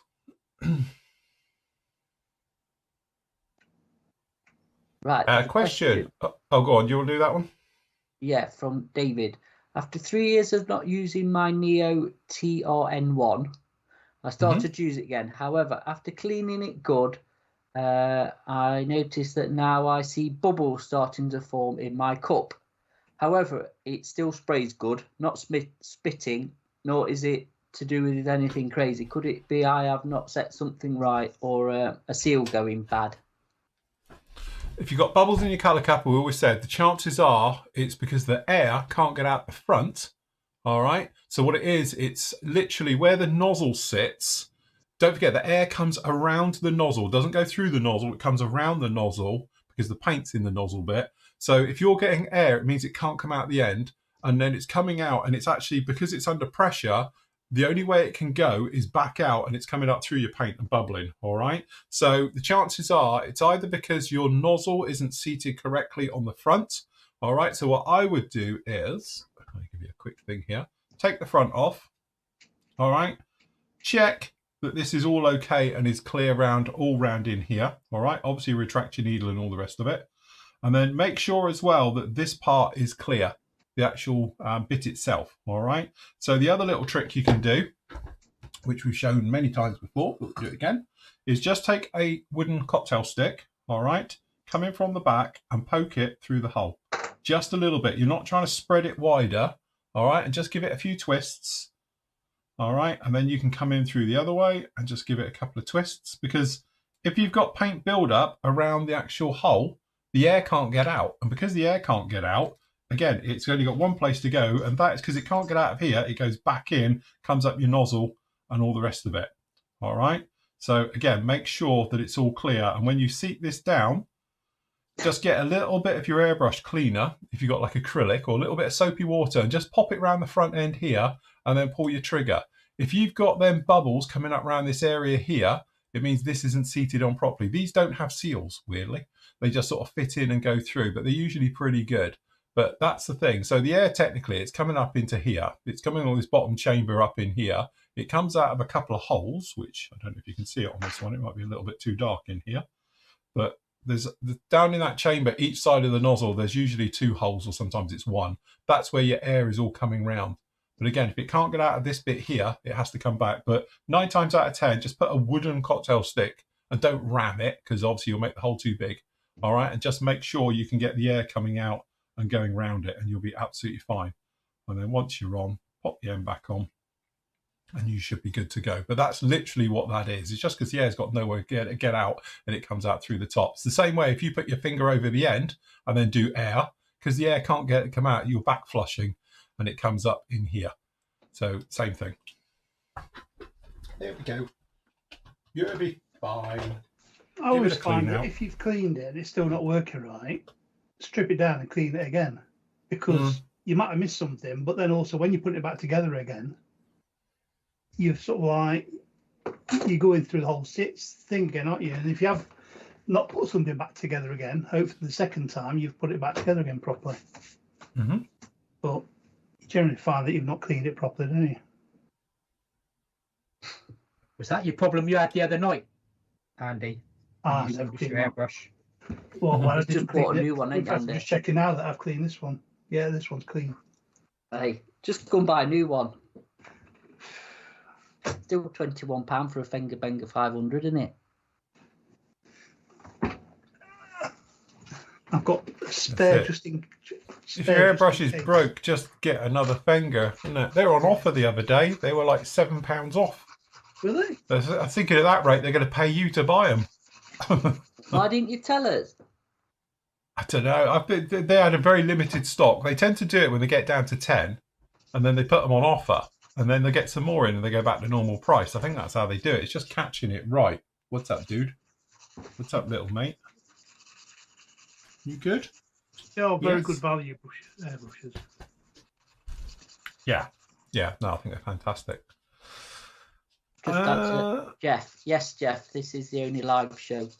It is. Yes. It is. And John's put a stupid question up, but we've got to answer him. Go on. He's pushing his luck, to be fair. Question, probably for Nathan. Greek SIG. Equipment used by Greek American pilots. Is that permitted, or does it lack Greekness? John, what do you think? If you have to ask. Yeah. Don't upset Nathan, John. Yeah. Jesus Christ, you got a SIG on here that you can build anything whatsoever. Yeah. Or the group build. You can build anything you want, and now you're picking holes in one other one. Jesus, don't go down that route. You get a lifetime ban. Yeah. You upset Nathan when you do that. You upset Nathan, he will turn into the Hulk. £21.55 fingers are at the moment, which is a bargain for what they are.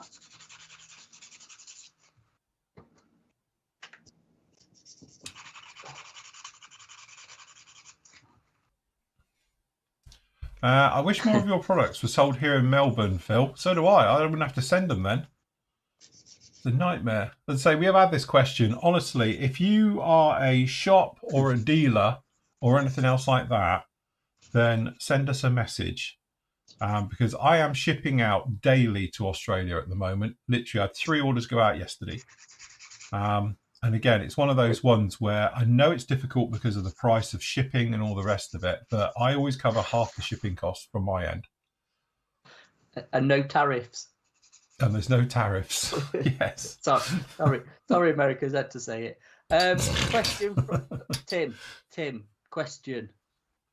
How's the best way to strip lacquer paint? Soaking in rapid thinner seems to soften the plastic. Do not soak it in. Don't cellulose do that. thinners, Tim, please. You can't strip it off once it's on. No. That's the downside. Destroy the plastic.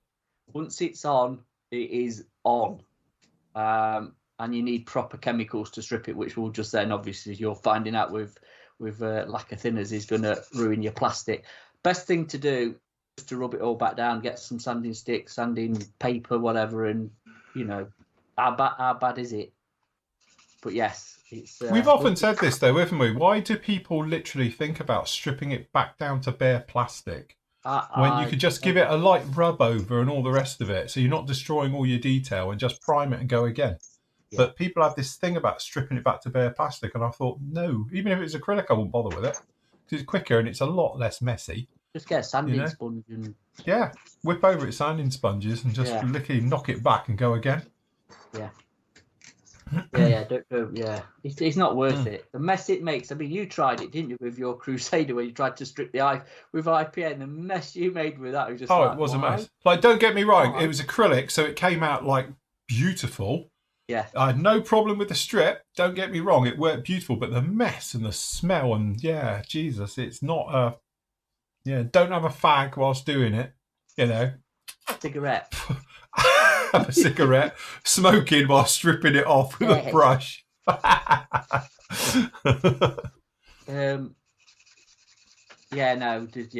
Just rub it down. It's I when I was way back as an apprentice at my previous life, I did the same thing. I had a Mirage F1 in 70. I think it was old Asagawa kit, right? And I don't know what I was doing anyway, but I wanted to strip it, and we used to have like a tub of cellulose thinners, obviously, to clean in the brushes out and guns out stuff. So I thought, I'll just brush some of that on my plane to strip the old. Let's just say it didn't go well. No. The plane got very sort of floppy. It just turned into a blob of... I think, to be honest with you, you know what? I actually think I left it in the tub of thinners as well. I actually don't think I pushed it on. A proper soak. It was like a 5-litre tin with the top cut off, and the thinners used to be in it. I put it in there, and I must have gone for dinner, or I was doing something and come back, and it was like, oh dear. Yes. It didn't tend well for that plane. I remember years ago when I used to do the car valeting, we used to have some hydrochloric acid. And our little trick for it was, if you got a can of Coke, right, full one, put it in it, right, and just let it float around in there and keep turning it, and it eats the metal, and it leaves it with a plastic, comes out like a plastic ball, because also you've got the lining inside the can. It doesn't eat that, and it doesn't eat the Coke inside, and you end up with a pure bag of Coke. Little trick. A bag of Coke? Literally, of Coca-Cola, I should mention, the drink, not any other powdery substances. So, right, Tim's come back to us. Right. In this case, it's a complex interior bulkhead, not sandable, dropped in a pile of dust while paint was wet, covered in dust and hair, etc. Okay. Oof. Sandblast it. That's not helping, is it? If it's an interior bulkhead, no one's going to see it. Are you actually going to see it? That's a good point. I mean, Mr. Muscle, but again, this is lacquer paint is like, it's different level of, adhesion. I mean, you could try it. You could try a bit of Mr. Muscle. I mean, people's use blooming brake cleaner, brake cleaner, brake fluid, brake fluid. But again, I've done it with oven cleaner. And just paint it. Mr. Muscle used to be the thing back in the day, wasn't it? Yeah, put it inside a plastic bag, zip tie bag, and zip it up for a day. Come back to it, and it pretty much peels off.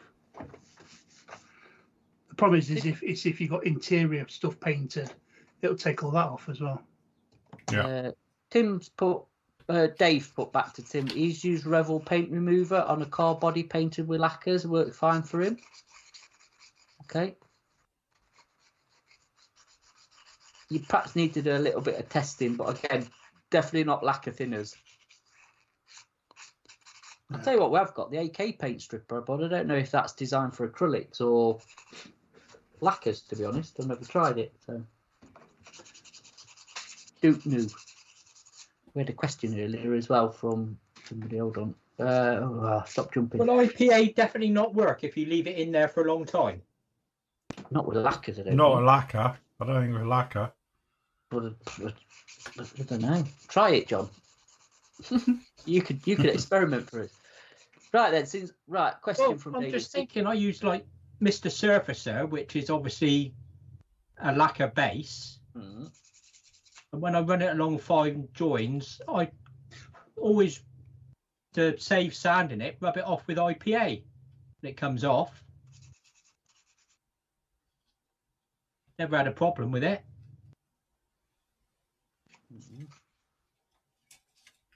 Heretic. Yeah, that's what I say. Anyway, Lunatic. I have an important question. Go on. Since all of the top P51 Mustangs is putty over except for the gun bays, what is God, I can't speak. What is the best to use, the sprue glue or use Mr. Surfacer 500? Either. It matter, does it? To be honest with you, if you're dealing with that type of effect, I won't worry the sprue glue. That's a really messy way of doing it. I'd just give it, say, a couple of coats of Surfacer 500. Or Mr. Dissolve Putty. I tell you what they do, which is a little eye-opener for me, because I've been doing 3D printed work of late, because obviously now I'm using the FDM printer, is that you can buy, basically, putty in a can, right? And you can spray it on and then sand it off. And it's the equivalent of spraying Mr. Surfacer 500. But it fills up tiny little gaps and all the rest of it. So if you're doing like with all the little tiny lines you get with 3D printing, if you're using that type, then obviously it's great for doing that. It worked brilliant for that. I've never tried it, but I've done it for other things, and I think it worked really well. Yeah, actually, brake fluid managed to strip the paint off my Rover 400 wing when I managed to spill it on there. It does. It's good stuff, brake fluid, for stripping paint.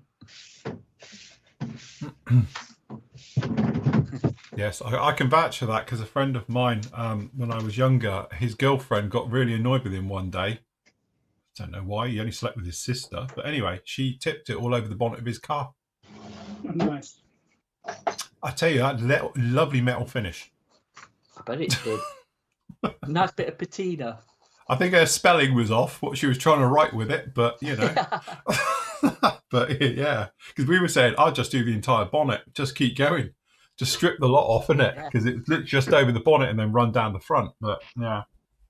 I chuckled the other day walking home from work. I saw this nice newish Range Rover in black with alloy wheels. I thought, oh, that looks really cool. Walked around the other side of it, and right the way down the side was sprayed cheat. Well, perhaps he plays cards. Yeah. I must admit, there was one for a long time just up the road from my mum's house, and used to drive round. And to be honest, it's quite a nice estate as well. You don't expect to see that type of thing, but somebody had spray painted slag down the side of this car, and it was there for weeks, and all the tyres had been slashed, and it sat there literally. And eventually, somebody put a tarpaulin over it. So, not the type of thing I expect to see driving around here.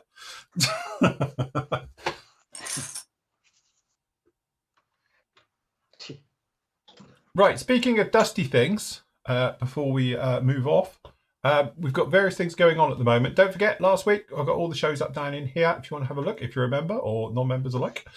Different things are available for you down in there. But we have got a special, not a special, end-of-line clearance of all the Flory pigments. Now, some of them have gone. So the full sets have gone, and some of the colours have sold out now. But these are limited to what you see here. Once these have gone, that is it, and they are not coming back. And I've reduced them right the way down to 271, plus that where applicable as well. So if you want to grab any of those ones, you can do. They are there, and literally that is it. There are no more. They're going to be completely discontinued because I've got new lines coming in soon. We have got the holders coming in as well, so it's showing one available there, but tomorrow I'll be printing some of them, so we've got some more of those coming through as well. Don't forget, we've got the in-flight stands because they are printing as we speak. So if you fancy one of the new in-flight stands, which are looking very, very smart, as you can see down in there, we come in 3 different sizes. We've got small, medium and large, and don't forget you get 7 different fittings for different angles, so 5 degrees up or down, and then obviously we've got it at 5 degrees, 10 degrees or 15 degrees port and starboard. All right, so you could have those as well. So very, very simple to set up. There's only a couple of bits. You whack it in down in there. Just pick your size, which one you want, and then away you go. All right, you can do it just like that. And so we got those over in the PM land. We have, so you can pop over to pmmodelsuk.com. We've got some kits are up, and we spoke about it at the beginning of the show, the ICM stuff. This is incredibly cheap. If you would have seen yesterday's show, I spoke about it. The reason for this is that the current, sorry, we've got an echo with someone, that we got down in here has got, is discontinuing the range, and it's been taken on by another importer. So they're technically dumping all of their stocks at incredible prices. So we can pass these on to you as well. But this will be it. You will never see ICM at these prices ever again in the UK. I can guarantee it. All right. So if you do fancy an ICM kit, and they do some very, very nice stuff, done loads of reviews on pretty much all of it, then I would grab it right now. Because seriously, when this is gone, that will be it. All right. So you will never see it at these prices again, because the importer who's going to be bringing it in soon doesn't do discounts, or not like this. So definitely, so anything ICME, trust me, grab it now before it goes. Also, the Harriers are back in, which was news to us because we didn't think they would be. But anyway, they're back in as well. And some of the other gorgeous little gems from Hasegawa reboxings as well through Hobby 2000. We've got some of the Airfix stuff as well. So some very nice stuff down in there, including their Phantom, which is very nice because we've all built that. And the Buccaneer, I can vouch for because we built that. So some other stuff down in here as well. So again, we've got the Buccaneers, we've got the Sea Kings, we've got the Gannets, and some very tasty stuff down the bottom here as well, including that P40. The Warhawk, the Echo version down in there as well, which is the combo version. And a Buckeye. Anyone fancy a Buckeye? Andy, do you ever finish yours? You're building it now, aren't you? It's for the group build SIG or whatever it is. I was going to say, not done then. No, not done yet.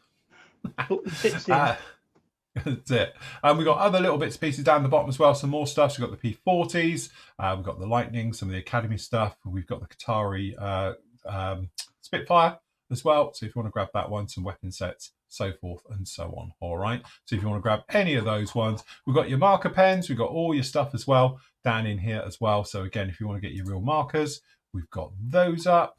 We're going to load through, and all your AK paints as well. So we've got all of those. They're down in there. And where's the markers? There's the markers. The markers that I'm using, we haven't got the full sets because I don't think anyone's got the full sets at the moment, but we have got them as individuals down in there as well. So if you fancy some of those and the limited sets, we've got them as well. Highly, highly recommend those ones as well. All right. Have I missed anything? Just a couple of bits. We've had a VMS restock, and there's a new item in the VMS, to be honest, which we've got the metal prep, because I think the Gunsy one that we used to use, you know, the Mr. Metal, whatever it was. Yeah. I think it's been discontinued, along with the buffer balls.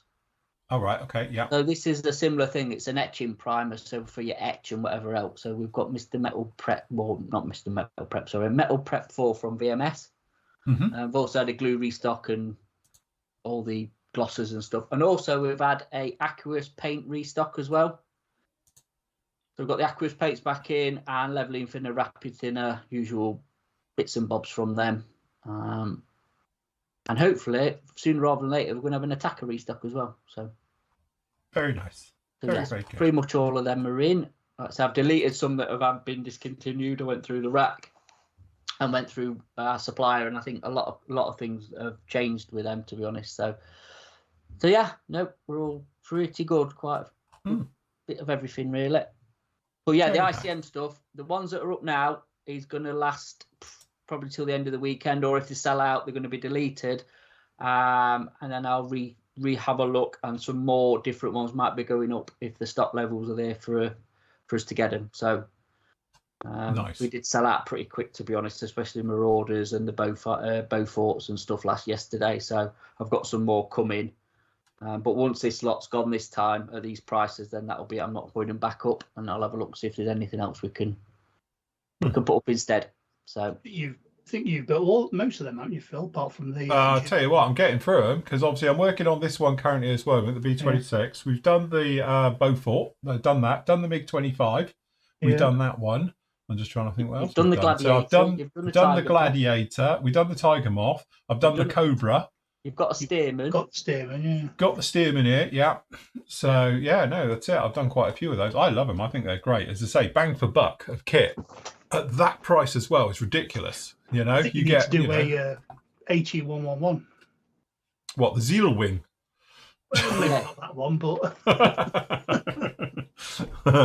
but yes. I must admit, I might actually grab myself an HE111 because I haven't built one since doing the stupid 30-second one, massive thing.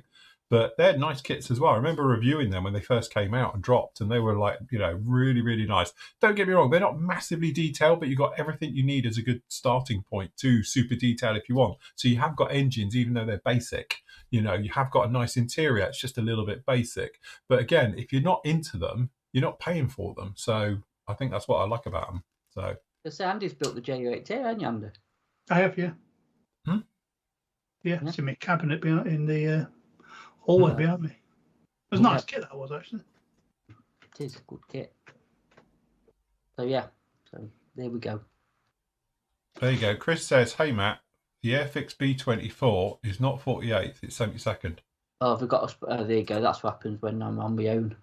See, look, Andy goes away. He's only been away like half a month, and look what happened. It is actually that's cheap for 38 quid for a 48 scale Liberator. Sorry, it'll be edited shortly. I'll correct it in a minute. So yes, good job. Right. So how are we all doing? Do you want to show our wares before we go? Can do. Shall I start? So you've got a little bit of time to sort yourselves out. So we've rescribed and gone through the motions on this little guy. And again, it's a beautiful little kit. It's gone together really very well. No fit issues, which I can see at the moment. It's just a really nice kit. So I'm going to carry on with this one. So watch this space over the next sort of Friday shows, things like that. And we'll get this one drying off and going well down in there. But I have to say, it's a great little kit. Proper classic modelling. A seat, a pilot. Won't bother with the pilot. And literally, that's it. In 7 steps, you've completed your model. That's what it should be like. So, yeah, easily done. Very, very nicely done as well. So that's me. Who else wants to go next? So I just run around as we are. John, how are you doing with yours? Yeah, just doing prep and clean up, really. Cleaned up the wings, leading trailing edges. No issues there. Did a bit of little filling around the fuselage windows because there's massive gaps. I just used some 2-part putty to go in those and just cleaned it up with a damp cotton bud. And then been cleaning up these bomb pods that go under the wings. Yeah, that's it really. Just getting everything ready. Whack a bit of paint on the interior this afternoon. Get the fuselage together, and then can get everything put together. So it's coming along nicely. I've forgotten how good these little Matchbox kits are, actually. Very nice. Very, very nice indeed. Good job. Andy, how are you doing? Yeah, mine's pretty much together, to be honest with you. Minus the wheels and suspension, which are all there need cleaning up and gluing together. But yeah, it's come together quite nicely. Very nice. And on a proper base as well, look. On proper base, yeah. You forget how nice the bases are, actually, don't you? Bit of painting up and a bit of something, you know, to make it look gravelly. It'll bit of texture, yeah. Yeah, that's quite nice. Very nice. Yeah, not bad at all. I'm thinking of putting some water in there and then having it draining down into the drain down the thing down the gutter, but we shall see. Posh, very posh. Cool. Matt? Yeah, no, all right. Got the fuselage together, that's drying, and the tail on. The wings are together. I've got the wheels together. The cockpit is done, ready for a coat of paint or markers. I'm going to do the undercarriage. I've just sanded the wheels seam, which went together really well. Got the glass in the nose, so I'll do the bomber version. So I will again colour the inside in with a black marker pen. You're not going to see that, so I could join that up. And yeah, it's coming together all right. Actually, it's quite enjoyable. Got the nacelles off as well. So when the undercarriage is done, I can drop that in together and button them up. So we're getting there. Again, only like 12 parts. I think some of it's not even relevant to my version. Yeah. So, like I say, it's a nice, simple kit. Quite enjoyable, actually. Quite an enjoyable couple of hours. I don't even think the decals are that bad, actually. I think they're pretty usable. Don't look. I was going to say, don't look too bad. They don't look shot to bits, do they? So I reckon they might go again. And it fits nice on the stand look. That's very nice. Very, very good. Yes. Very nice. Happy days. Indeed. Good job. Right. Okie dokie then, people. I hope you've enjoyed this morning's little look at us. It's nice to be back on YouTube and doing these types of things. Hopefully we'll get back to do some more very, very soon. Don't forget, members and everyone, you can catch up with all the other builds that are going on at the moment. There's loads of them. You can join in with the build at any point as well. You didn't have to be at the beginning if you want to start a build now or anything else. Just has to be a Matchbox kit, or obviously one of the reboxing by Revell and things like that as well. So that all counts. You'll see the details of it down in the forum as well with that one. I'll be back with you on Monday, where we've got this part 2 of the Marauder will be up with you. And then obviously next week, we've got the usual things with Tool Tuesday. We've got some reviews coming down the line as well, and all the other fun and games. And we've got a Flory Models members show on Thursday night as well. So yes, good job with that one. Massive thank you to the guys, to John, Andy, and obviously to Matt as well. And most of all to obviously the Flory family. Without them, we wouldn't be here. And obviously big thank you to everybody in YouTube land as well. So that's about it from us for today. Thank you very much. We will see you all again soon. Say goodbye, gentlemen. We're out of here. Bye.